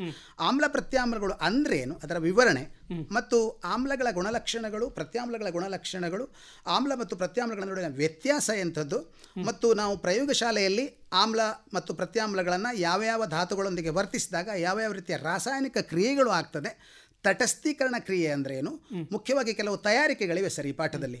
ಈ ಪಾಠಕ್ಕೆ ಬಂದಾಗ ವಾಷಿಂಗ್ ಸೋಡಾ, ಅಡುಗೆ ಸೋಡಾ, ಆಮೇಲೆ ಚೆಲುವೆ ಪುಡಿ, ಪ್ಲಾಸ್ಟರ್ ಆಫ್ ಪ್ಯಾರಿಸ್, ಹೀಗೆ ಒಂದು 4-5 ತಯಾರಿಗಳಿವೆ. ಈ ತಯಾರಿಕೆಯ ಒಂದು ಈಕ್ವೇಷನನ್ನು, ಸಮೀಕರಣವನ್ನು ಖಂಡಿತವಾಗಿ ಕೇಳ್ತಾರೆ. ಮತ್ತು ಒಂದು ಉಪಯೋಗವನ್ನು ಇಲ್ಲಿ ಕೇಳುವಂಥ ಸಾಧ್ಯತೆ ಇದೆ. ಅದು ಯಾವುದೂ ಆಗ್ಬೋದು ಸರ್. ನಮ್ಮದು ಚೆಲುವೆ ಪುಡಿ ಅಥವಾ ಬ್ಲೀಚಿಂಗ್ ಪೌಡರ್ ಆಗ್ಬೋದು, ಸೋಡಿಯಂ ಹೈಡ್ರೋಜನ್ ಕಾರ್ಬೋನೇಟು ಅಡುಗೆ ಸೋಡಾ ಆಗ್ಬೋದು, Na2CO3 ಸೋಡಿಯಂ ಕಾರ್ಬೋನೇಟ್ ಆಗ್ಬೋದು, ಪ್ಲಾಸ್ಟರ್ ಆಫ್ ಪ್ಯಾರಿಸ್ ಕೂಡ ಆಗ್ಬೋದು. ಒಂದು ಉಪಯೋಗ, ಮತ್ತೊಂದು ರಾಸಾಯನಿಕ ಕ್ರಿಯೆ, ಬ್ಯಾಲೆನ್ಸ್ಡ್ ರಾಸಾಯನಿಕ ಕ್ರಿಯೆ, ಸರಿದೂಗಿಸಿದ ಸಮೀಕರಣ. ಇದು ಎರಡರಲ್ಲಿ ಒಂದನ್ನು ಕೇಳುವಂಥ ಸಾಧ್ಯತೆ ಖಂಡಿತವಾಗಿ ಈ ಪಾಠದಲ್ಲಿ ಉಂಟು. ಆಮೇಲೆ ಚಿಕ್ಕ ಚಿಕ್ಕ ಪ್ರಶ್ನೆಗಳು ಬೇಕಾದಷ್ಟಿವೆ. ಎಂದರೇನು ಹೇಳುವಂಥ ಪ್ರಶ್ನೆಗಳು ಬೇಕಾದಷ್ಟಿದ್ದಾವೆ ಸರ್. ಅಲ್ಲಿ ಯಾಕೆ ಆಮ್ಲಕ್ಕೆ ನೀರನ್ನು ಹಾಕೋದಿಲ್ಲ, ನೀರಿಗೆ ಆಮ್ಲವನ್ನು ಯಾಕೆ ಹಾಕಬೇಕು, ಈ ಥರದ ಬೇರೆ ಬೇರೆ ಮಗುವಿನ ಒಂದು ಅನ್ವಯಕ್ಕೆ, ಮಗು ಅನ್ವಯಕಾರಿಗೆ ಬಳಸುವಂಥ ಪ್ರಶ್ನೆಗಳನ್ನು ಕೇಳುವ ಸಾಧ್ಯತೆಗಳು ತುಂಬ ಇವೆ ಪಾಠದಲ್ಲಿ. ಹೀಗಾಗಿ ಇನ್ನು ಕೆಲವು ನೈಸರ್ಗಿಕವಾಗಿ ಸಿಗುವಂಥ ಆಮ್ಲಗಳು ಯಾವ್ಯಾವುದು ಅಂತ, ಮತ್ತು ಇಂಡಿಕೇಟರ್ಸ್ಗಳು ಯಾವ್ಯಾವ ಸೂಚಕಗಳಿದ್ದಾವೆ, ಆ ಸೂಚಕಗಳ ಒಂದು ಪಟ್ಟಿ ಇದೆ ಸರ್. ಆ ಪಟ್ಟಿಯನ್ನು ಸಹ ಕೇಳುವಂಥ ಸಾಧ್ಯತೆ ಇದೆ. ಅದೇ ರೀತಿ pH ಮೌಲ್ಯ ಇದೆ ಇಲ್ಲಿ. pH ಮೌಲ್ಯ ಎಲ್ಲಿಂದ ಎಲ್ಲಿವರೆಗೆ, ತಟಸ್ಥ ಅಂದರೆ ಎಷ್ಟು, ಆಮ್ಲೀಯ ಅಂದರೆ ಯಾವುದು, ಪ್ರತ್ಯಾಮ್ಲೀಯ ಅಂದರೆ ಯಾವುದು, ಇದರ ಮೇಲೆ ಒಂದು ಪ್ರಶ್ನೆ ಖಂಡಿತವಾಗಿ ಬರ್ತದೆ. ಆಮೇಲೆ ಮಾನವನ ಹಲ್ಲಿನ ಸವೆತಕ್ಕೆ ಏನು ಕಾರಣ ಹೇಳುವಂಥದ್ದು ಈಗಾಗಲೇ ನಮ್ಮ ರಾಜ್ಯ ಮಟ್ಟದ ಪ್ರಶ್ನೆ ಪತ್ರಿಕೆಯಲ್ಲಿ ಇದನ್ನು ಕೇಳಿದ್ದಾರೆ. ಸೊ ಸಾಮಾನ್ಯವಾಗಿ ನಮ್ಮ ಈ ವರ್ಷದ ಒಂದು ಅನಿಸಿಕೆ ಮತ್ತು ಅಭಿಪ್ರಾಯ ಏನಂತ ಹೇಳಿದ್ರೆ, ಈಗಾಗಲೇ ನಮ್ಮ ಬೋರ್ಡ್ ಏನು ಮಾಡಿದೆ ಅಂದರೆ ಒಂದು ಮಾದರಿ ಪ್ರಶ್ನೆ ಪತ್ರಿಕೆ ಮತ್ತು ಈಗಾಗಲೇ ರಾಜ್ಯ ಮಟ್ಟದ ಪ್ರಶ್ನೆ ಪತ್ರಿಕೆ ಬಂದಿದೆ. ಈ ಎರಡನ್ನು ಆಧರಿಸಿಕೊಂಡು ಮಗು ಕಲಿತದ್ದೇ ಆದರೆ ಖಂಡಿತವಾಗಿ ಒಂದು ಫಸ್ಟ್ ಕ್ಲಾಸ್ ತಗೊಳ್ಳುವಷ್ಟು ಅಂಕಗಳನ್ನು ತೆಗೆದುಕೊಳ್ಳಲಿಕ್ಕೆ ಯಾವುದೇ ಸಮಸ್ಯೆ ಇಲ್ಲ ಸರ್. ಹಾಗೆ ಮುಂದಿನ ಪಾಠವನ್ನು ನೋಡಬೇಕಾದ್ರೆ ಇಲ್ಲಿ ಲೋಹಗಳು ಮತ್ತು ಅಲೋಹಗಳು ಈ 20% ಕಡಿತ ಅಂತ ಮಾಡಿದ್ದಾರೆ ಸರ್ ಬೋರ್ಡಿನವರು. ಆ 20% ಕಡಿತದಲ್ಲಿ ಅಲ್ಲಿ ಲೋಹಗಳ ದೊರೆಯುವಿಕೆ, ಅದರ ನಂತರದ ವಿಷಯಗಳನ್ನು, ಪರಿಕಲ್ಪನೆಗಳನ್ನು ಬಿಟ್ಟಿದ್ದಾರೆ. ಇದು ಶಿಕ್ಷಕರು ಮಕ್ಕಳಿಗೆ ಮನದಟ್ಟು ಮಾಡಿಕೊಟ್ಟಿದ್ದಾರೆ. ಇಲಾಖೆಯಿಂದ ಕೂಡ ಇದಕ್ಕೆ ಬೇಕಾದಂಥ ಸೂಚನೆಗಳು ಸಿಕ್ಕಿವೆ ಮಕ್ಕಳಿಗೆ. ಇಲ್ಲಿ ಲೋಹಗಳು ಅಲೋಹಗಳಲ್ಲಿ ಲೋಹ ಅಲೋಹಗಳ ಭೌತ ಮತ್ತು ರಾಸಾಯನಿಕ ಗುಣಲಕ್ಷಣಗಳು, ಉಭಯಧರ್ಮಿ ಆಕ್ಸೈಡ್ಗಳು, ಆಮೇಲೆ ಅಲ್ಲಿ ಏರಿಕೆ ಕ್ರಮದಲ್ಲಿ ನಮ್ಮ ಧಾತುಗಳ ರಾಸಾಯನಿಕ ಕ್ರಿಯೆಯನ್ನು ಬರೆಯುವಂಥದ್ದು. ಸೊ ಇದೆಲ್ಲ ಒಂದಿಷ್ಟು ಚಿಕ್ಕ ಚಿಕ್ಕ ಪ್ರಶ್ನೆಗಳು ಅಲ್ಲಿ ಬರ್ತವೆ ಸರ್. ಕ್ಷಾರಲೋಹಗಳು ಅಂದ್ರೇನು, ಚಿಕ್ಕ ಚಿಕ್ಕ ಪ್ರಶ್ನೆಗಳು. ಶಾಬ್ದನ ಅಂದ್ರೇನು, ತನ್ಯತೆ ಕುಟ್ಯತೆ ಅಂದ್ರೇನು, ಲೋಹಿಯ ಹೊಳಪು ಅಂದ್ರೇನು, ಈ ಥರದ ಪ್ರಶ್ನೆಗಳು ಅಲ್ಲಿ 1 ಅಂಕದ 2 ಅಂಕದ್ದು ಬರುವಂಥ ಸಾಧ್ಯತೆ ಇದೆ. ಇಲ್ಲಿ ಕೂಡ ಒಂದು ದೊಡ್ಡ ಪ್ರಶ್ನೆ ಮತ್ತು ಚಿತ್ರ. ನಮ್ಮ ವಿಜ್ಞಾನದಲ್ಲಿ ಚಿತ್ರ ಹೇಳುವಂಥದ್ದು ಬಹಳ ಒಂದು ಗಂಟು ಸರ್. ಅದು ಆ ಗಂಟನ್ನು ಮಕ್ಕಳು ಬಿಚ್ಚಿಕೊಂಡಂತೆ ಹೋದಾದರೆ ಒಂದು 16 ಅಂಕಗಳು ಖಂಡಿತವಾಗಿ ಮಕ್ಕಳಿಗೆ ಸಿಗ್ತದೆ. ಈಗಾಗಲೇ ಹೇಳಿದ ಹಾಗೆ ರಾಸಾಯನಿಕ ಕ್ರಿಯೆ ಮತ್ತು ಸಮೀಕರಣ, ಇಲ್ಲಿ ಒಂದು ನೀರಿನ ವಿದ್ಯುತ್ ವಿಭಜನೆಯ ಚಿತ್ರ ಇದೆ. ಇದು ಖಂಡಿತವಾಗಿ 2 ಅಂಕಕ್ಕೆ ಬರುವಂತಹ ಚಿತ್ರ. ಹಾಗೆ ಆಮ್ಲ ಪ್ರತ್ಯಾಮ್ಲದಲ್ಲಿ ಕೂಡ 1-2 ಚಿತ್ರಗಳಿವೆ ಸರ್. ಅಲ್ಲಿ ಏನು ಮಾಡೋದು ಅಂತ ಹೇಳಿದ್ರೆ, ಸತುವಿನ ಚೂರುಗಳನ್ನು ಆಮ್ಲದೊಂದಿಗೆ ವರ್ತಿಸಿದಾಗ, ದುರ್ಬಲ ಸಲ್ಫ್ಯೂರಿಕ್ ಆಮ್ಲದೊಂದಿಗೆ ವರ್ತಿಸುವಂತೆ ಮಾಡಿದಾಗ ಹೈಡ್ರೋಜನ್ ಬಿಡುಗಡೆ ಆಗ್ತದೆ. ಈ ಚಿತ್ರ ಖಂಡಿತವಾಗಿ ಮಕ್ಕಳಿಗೆ ಬರುವಂಥ ಸಾಧ್ಯತೆ ಇದೆ. ಅದೇ ರೀತಿ ಲೋಹ ಮತ್ತು ಅಲೋಹ ಒಂದು ಕಂಪ್ಯಾರಿಟಿವ್ ಆಗಿ ನೋಡಿದರೆ, ಲೋಹ ಮತ್ತು ಅಲೋಹದಲ್ಲಿ ಲೋಹದ ಮೇಲೆ ಹಬೆಯ ವರ್ತನೆ ಮತ್ತು ಈ ಒಂದು ಚಿತ್ರ, ಆಮ್ಲ ಮತ್ತು ಪ್ರತ್ಯಾಮ್ಲದ ಈ ಚಿತ್ರ ಯಾವುದು ಅಂತ ಹೇಳಿದ್ರೆ, ಸತುವಿನ ಚೂರುಗಳ ವರ್ತನೆಯಿಂದ ಏನಾಗೋದು, ಸಲ್ಫ್ಯೂರಿಕ್ ಆಮ್ಲದ ಜೊತೆಗೆ ವರ್ತಿಸಿದಾಗ ಹೈಡ್ರೋಜನ್ ಬಿಡುಗಡೆ ಆಗುವಂಥ ಚಿತ್ರ. ಇದು ಎರಡರಲ್ಲಿ ಒಂದು ಚಿತ್ರ ಬರುವಂಥ ಸಾಧ್ಯತೆ ಖಂಡಿತವಾಗಿ ಇದೆ. ಅದೇ ರೀತಿ ಮುಂದೆ ನಾವು ಕಾರ್ಬನ್ ಮತ್ತು ಸಂಯುಕ್ತಗಳಿಗೆ ಹೋದಾಗ ಇಲ್ಲಿ ಕೂಡ ಒಂದಿಷ್ಟು ಅಂಶವನ್ನು ಬಿಟ್ಟಿದ್ದಾರೆ ಸರ್. ಇದು ಕೂಡ ಮಕ್ಕಳಿಗೆ ಸರಿಯಾಗಿ ಗೊತ್ತಿದೆ, ಎಲ್ಲಿಂದ ಎಲ್ಲಿವರೆಗೆ ಬಿಟ್ಟಿದ್ದಾರೆ ಹೇಳೋದು ಮಕ್ಕಳಿಗೆ ಗೊತ್ತಿದೆ. ಇಲ್ಲಿ ಸಾಬೂನು ಮತ್ತು ಮಾರ್ಜಕಗಳು, ಕೆಲವು ಪ್ರಮುಖ ಕಾರ್ಬನ್ ಸಂಯುಕ್ತಗಳು ಮತ್ತು ಕಾರ್ಬನ್ ಸಂಯುಕ್ತಗಳ ರಾಸಾಯನಿಕ ಗುಣಗಳು, ಇವುಗಳನ್ನು ಬಿಟ್ಟಿದ್ದಾರೆ. ಮೌಲ್ಯಮಾಪನಕ್ಕೆ ಇದನ್ನು ಪರಿಗಣಿಸಿಲ್ಲ. ಹೀಗಾಗಿ ಇಲ್ಲಿ ಕಾರ್ಬನ್ ಮತ್ತು ಸಂಯುಕ್ತಗಳಲ್ಲಿ ಮುಖ್ಯವಾಗಿ ಕೆಟನೀಕರಣ ಎಂದರೇನು, ಇದನ್ನು ಮಕ್ಕಳು ಬೈಹಾರ್ಟ್ ಮಾಡಲೇಬೇಕು. ಒಂದು ಬೈಹಾರ್ಟ್ ಮಾಡಿದರೂ ಪರವಾಗಿಲ್ಲ. ಕೆಟನೀಕರಣ ಎಂದರೇನು ಹೇಳುವಂಥ 1 ಅಂಕದ ಪ್ರಶ್ನೆ. ಅದೇ ರೀತಿ ಕಾರ್ಬನ್ ಹೇಗೆ ವರ್ತಿಸ್ತದೆ, ಯಾಕೆ ಇದು ಸವೆಲೆನ್ಸಿಯ ಬಂಧವನ್ನು ಉಂಟು ಮಾಡ್ತದೆ, ಯಾಕೆ ಇದು ತುಂಬ ಬಂಧಗಳನ್ನು ಉಂಟು ಮಾಡ್ತದೆ, ಯಾಕೆ ಇದಿಷ್ಟು ತುಂಬ ಸಂಯುಕ್ತಗಳನ್ನು ಉಂಟು ಮಾಡ್ತಾ ಇದೆ ಕಾರ್ಬನ್, ಮತ್ತು ಸಮಾಂಗತೆ ಅಂದ್ರೇನು, ಆಮೇಲೆ ಅದರಲ್ಲಿ ಸಮಾಂಗತೆ ಆಧಾರದ ಮೇಲೆ ಬೇರೆ ಬೇರೆ ಕಲ್ಪನೆಗಳು ಬರ್ತವೆ ಸರ್. ಅವುಗಳನ್ನೆಲ್ಲ ಮಕ್ಕಳು ಹಂತ ಹಂತವಾಗಿ ನೋಡ್ಕೊಳ್ಬೇಕಾದ ಒಂದು ಚುಕ್ಕಿ ಚಿತ್ರ ಬರುವಂಥ ಸಾಧ್ಯತೆ ಇಲ್ಲಿ ಉಂಟು.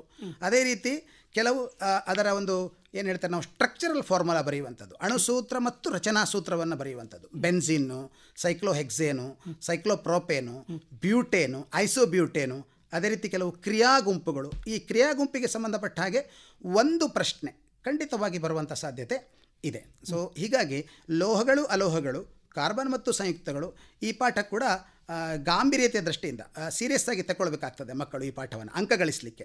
ಇನ್ನು ಧಾತುಗಳ ಆವರ್ತನೆಯ ವರ್ಗೀಕರಣ ಇಲ್ಲೊಂದು 3ರಿಂದ 4 ಅಂಕಗಳು ಮಾತ್ರ ಬರುವಂಥದ್ದು ಅಂತ ಸಾಧ್ಯತೆ ಇದೆ ಸರ್. ಈ ಧಾತುಗಳ ಆವರ್ತನೆ ವರ್ಗೀಕರಣ ಮಕ್ಕಳಿಗೆ ಕಲಿಯಲಿಕ್ಕೆ ತುಂಬ ಈಸಿ ಕೂಡ ಉಂಟು. ಇಲ್ಲಿ ನಾವು ಡೊಬರ್ನ ತ್ರಯಗಳ ನಿಯಮ, ನ್ಯೂಲ್ಯಾಂಡನ ಅಷ್ಟಕಗಳ ನಿಯಮ, ಅದೇ ರೀತಿ ನ್ಯೂಲ್ಯಾಂಡ್, ಅದರ ನಂತರ ಮೆಂಡಲಿವ್ ಮತ್ತು ಮೋಸ್ಲೆಯ ಆವರ್ತ ಕೋಷ್ಟಕ, ಇವುಗಳ ಒಂದು ಕಂಪ್ಯಾರಿಟಿವ್ ಸ್ಟಡಿ ಮಾಡಿದರೆ ಅದರಲ್ಲಿ ಒಂದು ಪ್ರಶ್ನೆ ಖಂಡಿತವಾಗಿ ಬರ್ತದೆ. ಅದೇ ರೀತಿ ಧಾತುಗಳ ಆವರ್ತಗಳು ಅಂದ್ರೇನು, ಆಧುನಿಕ ಆವರ್ತ ಕೋಷ್ಟಕದಲ್ಲಿ ಆವರ್ತಗಳಂದ್ರೇನು, ಗುಂಪುಗಳಂದ್ರೇನು, ಧಾತುಗಳನ್ನು ಆವರ್ತದಲ್ಲಿ ಹೇಗಿಟ್ಟಿದ್ದಾರೆ, ಗುಂಪಿನಲ್ಲಿ ಹೇಗಿಟ್ಟಿದ್ದಾರೆ, ಪರಮಾಣು ಗಾತ್ರ, ಅಯಾನೀಕರಣ ಶಕ್ತಿ, ಲೋಹೀಯ ಗುಣ, ಅಲೋಹೀಯ ಗುಣ, ವಿದ್ಯುತ್ ಧನೀಯತೆ, ವಿದ್ಯುತ್ ಋಣೀಯತೆ, ಇದರ ಮೇಲೆ ಒಂದು ಪ್ರಶ್ನೆ ಬರ್ತದೆ ಸರ್. ಅದಕ್ಕೆ ನಾವು ಶಿಕ್ಷಕರಿಗೆ ತರಬೇತಿಗಳಲ್ಲೂ ಕೂಡ ಹೇಳಿದ್ದೇವೆ. ಆದರೆ ಮಕ್ಕಳು ಬಹುಶಃ ನೋಟ್ ಮಾಡ್ಕೊಳ್ಬೋದೇನೋ, ಇದನ್ನು ಒಂದು ಕೋಷ್ಟಕದ ಹಾಗೆ ಮಾಡಿಕೊಂಡ್ರೆ ಖಂಡಿತವಾಗಿ 2 ಅಂಕದ ಒಂದು ಪ್ರಶ್ನೆಗೆ ಅವರು ಉತ್ತರಿಸಲಿಕ್ಕೆ ಆಗ್ತದೆ ಸರ್. ಪ ಅ ಲೋ ಅ ವಿ ಧ ವಿ ರು ಅಂತ ಒಂದು ಕಾಲಮ್ ಮಾಡಿಕೊಂಡ್ರೆ, ಐ ರಿಪೀಟ್, ಪ ಅ ಲೋ ಅ ವಿ ಧ ವಿ ರು ಅಂದರೆ ಪರಮಾಣು ಗಾತ್ರ, ಅಯಾನೀಕರಣ ಶಕ್ತಿ, ಲೋಹೀಯ ಗುಣ, ಅಲೌಹೀಯ ಗುಣ, ವಿದ್ಯುತ್ ಧನೀಯತೆ, ವಿದ್ಯುತ್ ಋಣೀಯತೆ, ಹೀಗೆ ಮಾಡಿಕೊಂಡ್ರೆ ಕಡಿಮೆ ಹೆಚ್ಚು, ಕಡಿಮೆ ಹೆಚ್ಚು, ಕಡಿಮೆ ಹೆಚ್ಚು, ಹೆಚ್ಚು ಕಡಿಮೆ, ಕಡಿಮೆ ಹೆಚ್ಚು, ಹೆಚ್ಚು ಕಡಿಮೆ, ಹೀಗೆ 6 ಕಾಲಮಲ್ಲಿ ಮಾಡ್ಕೊಂಡ್ಬಿಟ್ರೆ ಆವರ್ತದಲ್ಲಿ ಏನಾಗ್ತದೆ, ಗುಂಪಿನಲ್ಲಿ ಏನಾಗ್ತದೆ ಅಂತ ಮಕ್ಕಳು ಆ ಕೋಷ್ಟಕವನ್ನು ಪೆನ್ಸಿಲಲ್ಲಿ ಬರ್ಕೊಂಡ್ರೂ ಸಹ ಆಗ್ತದೆ. ಇದರಲ್ಲಿ ಖಂಡಿತವಾಗಿ 2 ಅಂಕದ ಒಂದು ಪ್ರಶ್ನೆಯನ್ನು ಉತ್ತರಿಸಲಿಕ್ಕೆ ಮಕ್ಕಳು ಶಕ್ತರಾಗ್ತಾರೆ ಸರ್. ಬಹುಶಃ ಇದಿಷ್ಟು ನಾವು ನಿತ್ಯ ಜೀವನದಲ್ಲಿ ಪದಾರ್ಥಗಳು ಹೇಳುವ ಪಾಠಕ್ಕೆ ಸಂಬಂಧಪಟ್ಟ ಹಾಗೆ ಪ್ರಶ್ನೆಗಳನ್ನು ಕೇಳ್ಬೋದಾಗಿದೆ.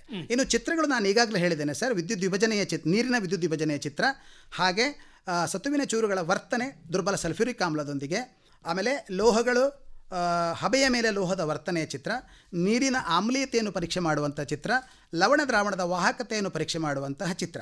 ಸೊ ಕಾರ್ಬನ್ ಮತ್ತು ಅದರ ಸಂಯುಕ್ತಗಳು ಪಾಠಕ್ಕೆ ಬಂದಾಗ ಚುಕ್ಕಿ ಚಿತ್ರಗಳು ಮತ್ತು ರಚನಾ ಸೂತ್ರಗಳು, ಅದು ಬ್ಯೂಟೇನ್ ಆಗಿರ್ಬೋದು, ಐಸೋಬ್ಯೂಟೇನ್ ಆಗಿರ್ಬೋದು, ಬೆನ್ಝಿನ್ ಆಗಿರ್ಬೋದು, ಈ ಥರದ ರಚನಾ ಸೂತ್ರಗಳನ್ನು ಕೇಳುವಂಥ ಸಾಧ್ಯತೆ ಇದೆ ಸರ್. ಇದಿಷ್ಟು ನಿತ್ಯ ಜೀವನದಲ್ಲಿ ಪದಾರ್ಥಗಳು ಹೇಳುವಂತಹ ಒಂದು ಥೀಮಿಗೆ ಸಂಬಂಧಪಟ್ಟ ಹಾಗೆ ಸರ್. ಶ್ರೋತೃಗಳೇ, ನೀವು ಈಗ ಏನಾದರೂ ಪ್ರಶ್ನೆಗಳಿದ್ದರೆ ಖಂಡಿತವಾಗಿಯೂ ನಮ್ಮ ಜೊತೆ ಹಂಚಿಕೊಳ್ಳಬಹುದು, ಕೇಳಬಹುದು. ಇಲ್ಲಿ ತಜ್ಞರಿಂದ ಪರಿಹಾರವನ್ನು ಪಡ್ಕೊಳ್ಬೋದು. ನಮ್ಮ ದೂರವಾಣಿ ಸಂಖ್ಯೆ 221199990824 STD ಕೋಡ್, ಹಾಗೆಯೇ ನಮ್ಮ ಮೊಬೈಲ್ ಸಂಖ್ಯೆ 8277038000. ಸರ್, ಈಗ ನೀವು ಹೇಳಿದರೆ ಚಿತ್ರಗಳನ್ನು ಕೂಡ ಬರೀಬೇಕಾಗ್ತದೆ. ಎಷ್ಟು ಅಂಕಗಳ ಒಂದು ಪ್ರಶ್ನೆಗೆ ಚಿತ್ರಗಳನ್ನು ಬರೀಲೇಬೇಕಾಗ್ತದೆ ಸರ್? ಕಳೆದ ವರ್ಷದವರೆಗೆ ಏನಿತ್ತು ಅಂತ ಹೇಳಿದ್ರೆ, ಸ್ಕಿಲ್ ಈ ವಿಭಾಗದಲ್ಲಿ 20% ಅಲರ್ಟ್ ಮಾಡಿದ್ದಾರೆ. ಆ 20% ಅಂತ ಹೇಳಿದ್ರೆ 80 ಅಂಕಗಳಿಗೆ 16 ಅಂಕಗಳ ಚಿತ್ರ ಬರ್ತದೆ ಸರ್. ಆದರೆ ಕಳೆದ ವರ್ಷದವರೆಗೆ ಏನಿತ್ತು ಅಂತ ಹೇಳಿದ್ರೆ 12+4 12 + 4 16 ಅಂತ ಮಾಡಿದರು. ಅಂದರೆ 12 ಅಂಕಗಳನ್ನು ಕೇವಲ ಕೌಶಲ್ಯಕ್ಕೆ ಇಟ್ಟು 4 ಅಂಕವನ್ನು ಹಾಟ್ ಕ್ವಶನ್ಸ್ ಅಂತ ಮಾಡಿ ಸರ್, ಹೈಯರ್ ಆರ್ಡರ್ ಥಿಂಕಿಂಗ್ ಅಂತ. ಅಂದರೆ ಕೌಶಲದ ಒಳಗೆ ಅವನು ತಿಳುವಳಿಕೆಯನ್ನು, ಅನ್ವಯವನ್ನು ಇಟ್ಟು ಚಿತ್ರೀಕರಿಸುವಂಥದ್ದು, ಒಂದು ಡಯಾಗ್ರಾಮ್ ಮಾಡುವಂಥ ಒಂದು ಪರಿಕಲ್ಪನೆಯನ್ನು ಇಟ್ಟಿದ್ರು. ಆದರೆ ಈ ವರ್ಷಕ್ಕೆ ಕೊರೋನಾದಿಂದಾಗಿ ಮಕ್ಕಳಿಗೆ ತುಂಬ ದಿನಗಳವರೆಗೆ ನಮ್ಮ ಶೈಕ್ಷಣಿಕ ದಿನಗಳು ಸಿಗದೇ ಇರುವುದರಿಂದ ಸರಿಯಾದ ಕಲಿಕೆ ಆಗದೇ ಇರ್ಬೋದೇನೋ ಹೇಳುವ ನಿಟ್ಟಿನಲ್ಲಿ ಅದನ್ನು ಸ್ವಲ್ಪ ಸರಳೀಕರಿಸಿದ್ದಾರೆ ಸರ್. ಸುಲಭೀಕರಿಸಿ ನೇರವಾಗಿ 16 ಅಂಕದ ಚಿತ್ರಗಳನ್ನು ಸುಮಾರು 25ರಿಂದ 35 ಚಿತ್ರಗಳನ್ನು ಮಕ್ಕಳು ಕಲಿತ್ರೆ ಈ 16 ಅಂಕಗಳನ್ನು ಈ ಸಲಕ್ಕೆ ಪ್ರಥಮ ಬಾರಿಗೆ ಮಕ್ಕಳು 16ಕ್ಕೆ 16 ಅಂಕಗಳನ್ನು ಪಡ್ಕೊಳ್ಬೋದು ಸರ್. ಅದು ಸರಿ. ಈಗ ನೀವು ಒಂದು ಥೀಮ್ನ ಮೇಲೆ ಏನೆಲ್ಲ ಪ್ರಶ್ನೆಗಳು ಬರಬಹುದು ಅನ್ನೋದ್ರ ಬಗ್ಗೆ ಹೇಳಿದ್ರಿ. ಹೌದು ಸರ್. ಈಗ ನಾವು ಮುಂದಿನ ಥೀಮಿಗೆ ಹೋಗೋದಿದ್ರೆ, 2ನೇ ಥೀಮ್ನಲ್ಲಿ ಯಾವ್ಯಾವ ಚಾಪ್ಟರ್ಗಳಿದ್ದಾವೆ ಮತ್ತು ಯಾವ್ಯಾವ ವಿಷಯಗಳ ಪ್ರಶ್ನೆಗಳು ಬರ್ತವೆ? ಖಂಡಿತವಾಗಿ sir. So theme number 2 world of livings ಅಂತ, ಜೀವ ಜಗತ್ತು ಅಂತ ಸರ್. ಇದು ಪ್ಯೂರ್ಲಿ ಬಯಾಲಜಿಗೆ ಸಂಬಂಧಪಟ್ಟಂಥ ಒಂದು ಥೀಮು. ಇಲ್ಲಿ ಸರ್ ಜೀವಕ್ರಿಯೆಗಳು, ನಿಯಂತ್ರಣ ಸಹಭಾಗಿತ್ವ, ಜೀವಿಗಳು ಹೇಗೆ ಸಂತಾನೋತ್ಪತ್ತಿ ನಡೆಸುತ್ತವೆ, ಅನುವಂಶತೆ ಮತ್ತು ಜೀವ ವಿಕಾಸ, ಇಷ್ಟು ಪಾಠಗಳು ಈ ಥೀಮಿನ ಅಡಿಯಲ್ಲಿ ಬರ್ತವೆ ಸರ್. ಜೀವಕ್ರಿಯೆಗಳು ಪಾಠಕ್ಕೆ ಬಂದಾಗ ಅಲ್ಲಿ ಸರಿಸುಮಾರು 5ರಿಂದ 7 ಅಂಕಗಳು ಬರುವ ಸಾಧ್ಯತೆಗಳಿವೆ. ಇಲ್ಲಿ ಮುಖ್ಯವಾಗಿ ಸರ್ 4 ಅಂಕದ ಒಂದೇ ಒಂದು ಪ್ರಶ್ನೆ ನಮ್ಮ ಪ್ರಶ್ನೆ ಪತ್ರಿಕೆಯಲ್ಲಿ ಇರುವುದರಿಂದ, ಅಲ್ಲಿ ಅವಕಾಶ ಇರುವುದರಿಂದ 4 ಅಂಕದ ಒಂದು ಚಿತ್ರಕ್ಕೆ ಇಲ್ಲಿ ಸಂಪೂರ್ಣವಾದ ಅವಕಾಶವನ್ನು ಈ ಒಂದು ಥೀಮಿನ ಅಡಿಯಲ್ಲಿ ಕೊಟ್ಟಿದ್ದಾರೆ ಸರ್. ಅದರಲ್ಲಿಯೂ ವಿಶೇಷವಾಗಿ ಜೀವಕ್ರಿಯೆಗಳು ಪಾಠಕ್ಕೆ ಸಂಬಂಧಪಟ್ಟ ಹಾಗೆ ಅಲ್ಲಿ ಮಾನವನ ಜೀರ್ಣಾಂಗ ವ್ಯೂಹ ಈ ಒಂದು ಚಿತ್ರ ಇದೆ. ಇದು 4 ಅಂಕಕ್ಕೆ ಬರ್ಬೋದಾದಂಥ ಒಂದು ಚಿತ್ರ. ಅದೇ ರೀತಿ ತೆರೆದ ಮತ್ತು ಮುಚ್ಚಿದ ಪತ್ರರಂಧ್ರಗಳು, ಆಮೇಲೆ ಮಾನವನ ಮೂತ್ರಜನಕಾಂಗ, ನೆಫ್ರಾನ್, ಇಷ್ಟು ಚಿತ್ರಗಳು ಈ ಪಾಠದಲ್ಲಿ ಅವಕಾಶ ಇದೆ ಸರ್, ಚಿತ್ರಗಳಿಗೆ ಅವಕಾಶ ಇದೆ. ಅದೇ ರೀತಿ ನಿಯಂತ್ರಣ ಸಹಭಾಗಿತ್ವಕ್ಕೆ ಬಂದರೆ ಇಲ್ಲಿ ಕೂಡ ಹಾಗೆ, ಇಲ್ಲಿ ಕೂಡ 2 ಚಿತ್ರಗಳು ಬರ್ತವೆ. ಮುಖ್ಯವಾಗಿ ಮಾನವನ ಮೆದುಳು, ಇದು ಕೂಡ 4 ಅಂಕಕ್ಕೆ ಬರಬಹುದಾದಂಥ ಒಂದು ಚಿತ್ರ. ಕೆಲವು ಸಲ ಇದನ್ನು 3 ಅಂಕಕ್ಕೆ ಕೂಡ ಕೇಳ್ತಾರೆ. ಆದರೆ ಹೆಚ್ಚು ಸಾಧ್ಯತೆ 4 ಅಂಕಕ್ಕೆ ಕೇಳುವಂಥ ಸಾಧ್ಯತೆ ಇದೆ ಸರ್. ಅಲ್ಲಿ ಇನ್ನೊಂದು ಬರ್ತದೆ ನ್ಯೂರಾನ್, ನರಕೋಶ. ಈ ಚಿತ್ರ ಕೂಡ ಈ ಪಾಠದಿಂದ ಬರ್ತದೆ ಸರ್. ಆಮೇಲೆ ಜೀವಿಗಳು ಹೇಗೆ ಸಂತಾನೋತ್ಪತ್ತಿ ನಡೆಸುತ್ತವೆ, ಇಲ್ಲಿ ಕೂಡ ಹೂವು, ಒಂದು ಮಾದರಿ ಹೂವಿನ ಚಿತ್ರ. ಆಮೇಲೆ ಶಲಾಕಾಗ್ರದ ಮೇಲೆ ಪರಾಗದ ಮೊಳೆಯುವಿಕೆಯ ಚಿತ್ರ, ಈ ಚಿತ್ರ ಕೂಡ ಈ ಪಾಠದಿಂದ ಬರ್ತದೆ. ಸೊ ಈ 2 ಚಿತ್ರಗಳಲ್ಲಿ ಒಂದು ಚಿತ್ರ ಬರುವಂತಹ ಸಾಧ್ಯತೆ ಇದೆ ಸರ್. ಅದೇ ರೀತಿ ಅನೂಷತೆ ಮತ್ತು ಜೀವ ವಿಕಾಸ ಈ ಪಾಠಕ್ಕೆ ಬಂದಾಗ ಇದು ಬಹಳ ದೊಡ್ಡದಾದ ಒಂದು ಪಾಠ ಸರ್, ಅಧ್ಯಾಯ. ಇಲ್ಲಿ ಚಕ್ಕರ್ ಬೋರ್ಡ್ ಅಂತ, ಫ್ಯೂನೆಟ್ ಬೋರ್ಡ್ ಅಂತ ಕೇಳ್ತಾರೆ ಸರ್. ಈ ಫ್ಯೂನೆಟ್ ಬೋರ್ಡು ಏಕತಳೀಕರಣದ ಚಕ್ಕರ್ ಬೋರ್ಡ್ ಅಥವಾ ದ್ವಿತಳೀಕರಣದ ಚಕ್ಕರ್ ಬೋರ್ಡ್. ಮೊನ್ನೆ ನಮ್ಮ ರಾಜ್ಯ ಮಟ್ಟದ ಪ್ರಶ್ನೆ ಪತ್ರಿಕೆಯಲ್ಲಿ ಎರಡನ್ನೂ ಕೇಳಿದರು. F1 ಪೀಳಿಗೆ ಕೂಡ ಕೇಳಿದರು, F2 ಪೀಳಿಗೆ ಕೂಡ ಕೇಳಿದರು. ಹೀಗಾಗಿ ನಾವು ಈವರೆಗೆ ಮಕ್ಕಳಿಗೆ ಕೇವಲ F2 ಪೀಳಿಗೆಯಲ್ಲಿ ದ್ವಿತಳೀಕರಣದ ಚಕ್ಕರ್ ಬೋರ್ಡ್ ಬಗ್ಗೆ ಹೆಚ್ಚು ಗಮನ ಕೊಡ್ತಾ ಇದ್ದೆವು.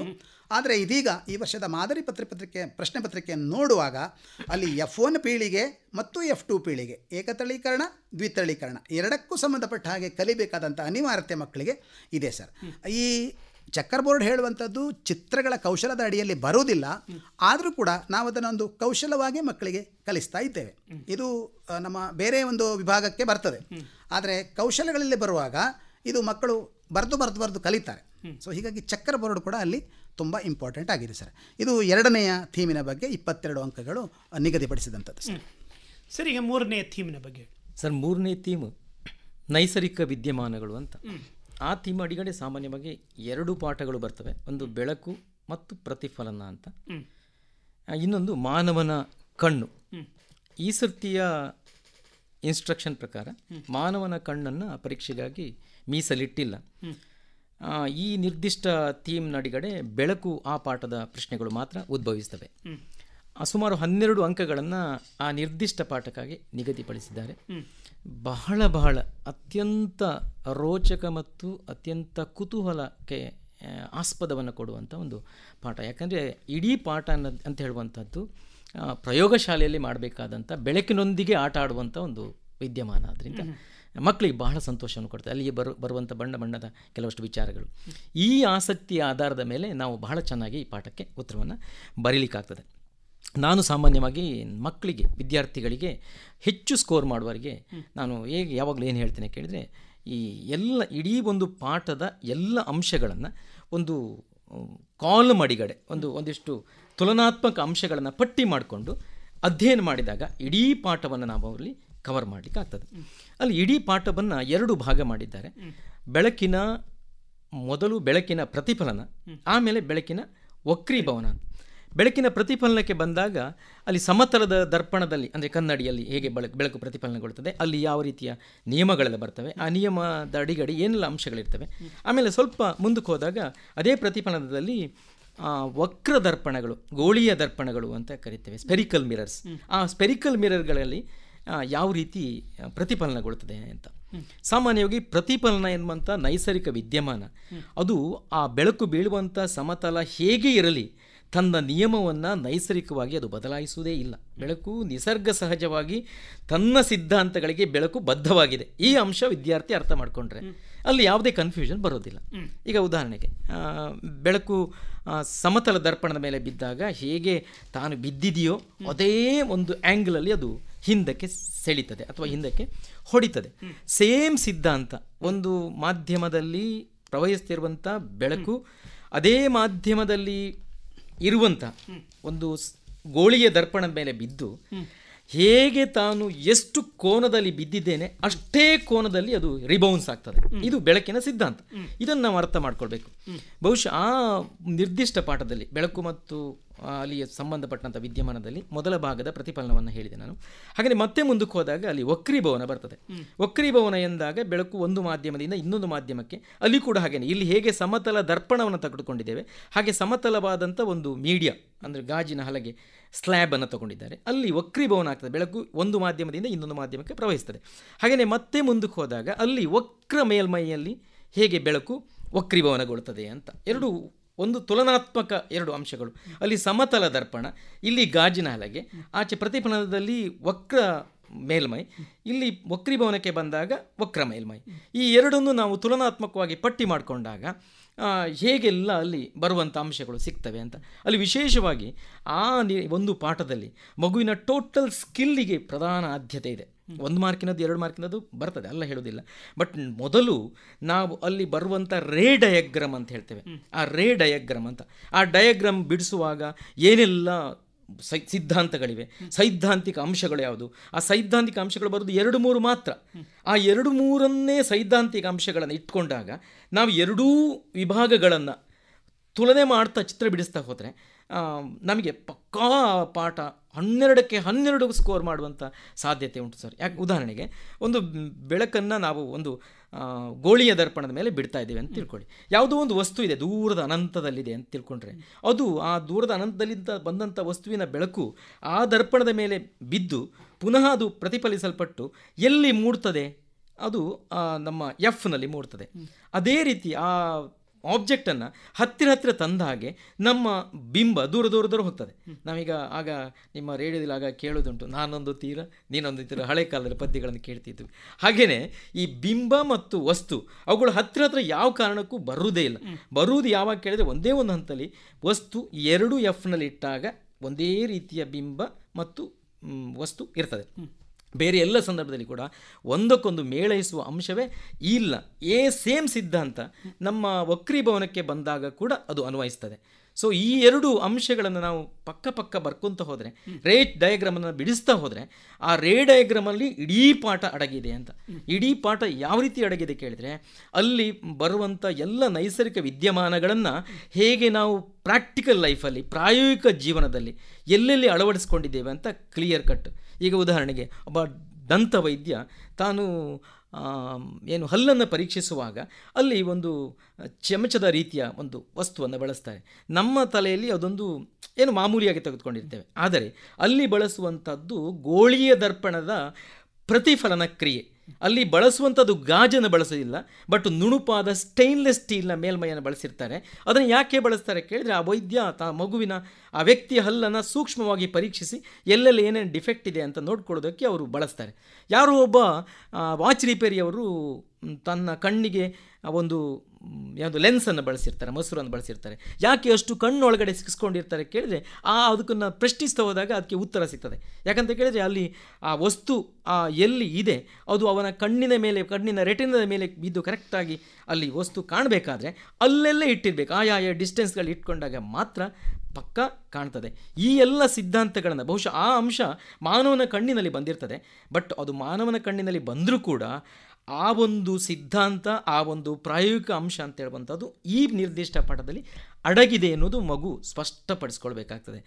ಬಹುಶಃ ಈಗ ಒಂದಷ್ಟು ಪಟ್ಟಿ ಮಾಡೋದಾದರೆ ಅದನ್ನು ನಮ್ಮ ಈ ದರ್ಪಣ ಮತ್ತು ಮಸೂರಗಳಲ್ಲಿ, ಅಂದರೆ ಮಿರರಲ್ಲಿ ಮತ್ತು ಲೆನ್ಸಲ್ಲಿ ರಿಫ್ರಾಕ್ಷನ್ ಆ್ಯಂಡ್ ರಿಫ್ಲೆಕ್ಷನ್ ಹೇಗೆ ಆಗ್ತದೆ ಅಂತ ಪಟ್ಟಿ ಮಾಡಿಕೊಂಡ್ರೆ, ಒಂದು ಉದಾಹರಣೆಗೆ ಒಂದು ವಸ್ತುವಿನ ದೂರ ಒಂದು ಕಡೆಯಲ್ಲಿ ಪಟ್ಟಿ ಮಾಡಿಕೊಂಡು ಯಾವ ರೀತಿಯಲ್ಲಿ ರೇಖಾಚಿತ್ರ ಬರ್ತದೆ ಅಂತ ತಿಳ್ಕೊಂಡು, ಆಮೇಲೆ ಬಿಂಬ ಎಲ್ಲಿ ಮೂಡ್ತದೆ, ಬಿಂಬದ ಸ್ವಭಾವೇನು, ಹೀಗೆ ಉದ್ದಕ್ಕೆ ಪಟ್ಟಿ ಮಾಡ್ಕೊಳ್ತಾ ಹೋದಾಗ ಇಡೀ ಪಾಠವನ್ನು ನಾವು ಒಂದೇ ಪೇಜಲ್ಲಿ ಕವರ್ ಮಾಡಲಿಕ್ಕಾಗ್ತದೆ. ನಾನು ಸಾಮಾನ್ಯವಾಗಿ ಕಾನ್ಸೆಪ್ಟ್ ಟ್ರೀ ಅಂತ ಕರಿತೇನೆ. ಅಂದರೆ ಪರಿಕಲ್ಪನೆಯ ಒಂದು ವೃಕ್ಷ ಅಂತ. ಒಂದು ವೃಕ್ಷಕ್ಕೊಂದು ಕಾಂಡ ಇರ್ತದೆ. ಕಾಂಡದ ಮೇಲ್ಭಾಗದಲ್ಲಿ ರೆಂಬೆ, ಕೊಂಬೆಗಳು, ಎಲೆಗಳೆಲ್ಲ ಹರಡ್ತೇವೆ, ಕೆಳಗಡೆ ಬೇರೆ ಇರ್ತದೆ.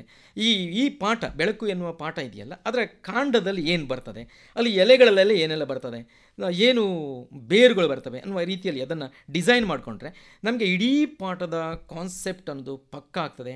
12ಕ್ಕೆ 12 ಅಂಕಗಳನ್ನು ಸ್ಕೋರ್ ಮಾಡೋದಕ್ಕೆ ಬಹಳ ಚೆನ್ನಾದಂಥ ಅವಕಾಶ ಇಲ್ಲಿ ಇದೆ. ಅದು ಟೋಟಲಿ ಒಂದು ಥೀಮ್ ಅಂತ ಬಗ್ಗೆ ನಾನು ಹೇಳೋದು 12 ಮಾರ್ಕನ್ನು. ಇದರಲ್ಲಿ ಎಷ್ಟು ಮಾರ್ಕಿನ ಪ್ರಶ್ನೆಗಳೆಲ್ಲ ಸಾಮಾನ್ಯ ಬರಬಹುದು ಅನ್ನುವಂಥದ್ದು? ಅಲ್ಲಿ ಸಾಮಾನ್ಯವಾಗಿ ಮೊನ್ನೆ ನಮ್ಮ ಸ್ಟೇಟ್ ಎಕ್ಸಾಮ್ಗೆ ನಾವು ನೋಡಿದಾಗ ಅಲ್ಲಿ ಏನು ಮಾಡಿದರೆ ಕೇಳಿ, ಒಂದು ಪ್ರಶ್ನೆಯನ್ನು ಕೇಳಿದ್ದಾರೆ. ಆ ಪ್ರಶ್ನೆಯಲ್ಲಿ ಬೆಳಕಿನ ಪ್ರತಿಫಲನದ ಮೇಲೆ ಒಂದು ಪ್ರಶ್ನೆಯನ್ನು, ವಕ್ರೀಭವನದ ಮೇಲೆ ಒಂದು ಪ್ರಶ್ನೆಯನ್ನು ಕೇಳಿದ್ದಾರೆ. ಅಲ್ಲಿ ವಸ್ತು ಒಂದು 2F ಅಂದರೆ 2F ಮತ್ತು Fಗಳ ಮಧ್ಯೆ ಇಟ್ಟಾಗ ಅಲ್ಲಿ ಹೇಗೆ ವಕ್ರೀಭವನಗೊಂಡು ನಮ್ಮ ಬಿಂಬ ಎಲ್ಲಿ ಮೂಡ್ತದೆ ಅನ್ನುವಂಥ ಒಂದು 2 ಮಾರ್ಕಿನ ಚಿತ್ರ ಆಧಾರಿತ ಪ್ರಶ್ನೆಯನ್ನು ಕೇಳಿ ಅದರ ಮೇಲೆ ಕೆಲವಷ್ಟು ಬಿಂಬದ ಲಕ್ಷಣಗಳ ಬಗ್ಗೆ ಕೇಳಿದ್ದಾರೆ. ಅಂದರೆ ಒಟ್ಟಿಗೆ 3 ಮಾರ್ಕನ್ನು ಮೀಸಲಿಟ್ಟಿದ್ದಾರೆ. ಸಾಮಾನ್ಯವಾಗಿ ಇಲ್ಲಿ ಬರುವಂಥ ನಮ್ಮ ಭೌತಶಾಸ್ತ್ರದಲ್ಲಿ ಬರುವಂಥ ಹೆಚ್ಚಿನ ಚಿತ್ರಗಳು 2 ಮಾರ್ಕಿಗೆ ಇರ್ತವೆ. ಆ 2 ಮಾರ್ಕಿನ ಚಿತ್ರಕ್ಕೆ ಅನುಸಾರವಾಗಿ ಒಂದಷ್ಟು ಪೂರಕ ಪ್ರಶ್ನೆಗಳನ್ನು ಅಲ್ಲಿ ಸೇರಿಸಿ ಅದನ್ನು 3 ಮಾರ್ಕಿಗೆ ಸಾಮಾನ್ಯವಾಗಿ ಪ್ರಶ್ನೆಯನ್ನು ಡಿಸೈನ್ ಮಾಡ್ತಾರೆ. ಈಗ ಪ್ರತಿಯೊಂದಕ್ಕೂ ಕೂಡ ಚಿತ್ರ ಬರೀಲೇಬೇಕಾಗ್ತದೆ ಹೇಗೆ? ಪ್ರತಿಯೊಂದಕ್ಕೂ ಚಿತ್ರ ಅಂತ ಏನಿಲ್ಲ, ಚಿತ್ರವನ್ನು ನಾವು ಗಟ್ಟಿ ಮಾಡಿಕೊಂಡ್ರೆ ಆ ಚಿತ್ರದ ಆಧಾರದ ಮೇಲೆ ನಾವು ಆನ್ಸರ್ ಮಾಡಲಿಕ್ಕೆ ಆಗ್ತದೆ ಅಂತ. ಯಾವತ್ತು ನಮ್ಮ ಕೈಯಲ್ಲಿ ಸ್ಕಿಲ್ ಗಟ್ಟಿಗೊಳ್ತದೆ ಆಗ ನಾವು ಆ ಒಂದು ನಿರ್ದಿಷ್ಟ ವ್ಯವಸ್ಥೆಯ ಒಟ್ಟು ಆಯಾಮ ನಮಗೆ ಕೈಗೆ ದಕ್ತದೆ. ಆ ದಕ್ಕಿದ ಮೇಲೆ ನಾವು ಯಾವ ಪ್ರಶ್ನೆಗೂ ಉತ್ತರ ಕೊಡ್ಲಿಕ್ಕೆ ಆಗ್ತದೆ. ಅಲ್ಲ, ಅದು ಸರಿ. ಈಗ ಪ್ರಶ್ನೆ ಪತ್ರಿಕೆಯಲ್ಲಿ ಒಂದು 3 ಮಾರ್ಕಿನ ಪ್ರಶ್ನೆಯನ್ನು ಕೇಳಿದರೆ ಅದಕ್ಕೆ ಚಿತ್ರ ಬರೀಲೇಬೇಕಾ ಬೇಡವಾ? ಸರ್, ನಾನು ಮಧ್ಯದಲ್ಲಿ ಇಂಟರ್ಫಿಯರ್ ಮಾಡ್ತೇನೆ. ಸರನ್ನು ಇಂಟರ್ಫಿಯರ್ ಮಾಡ್ತಿದ್ದೇನೆ ಸರ್ ಮಧ್ಯದಲ್ಲಿ.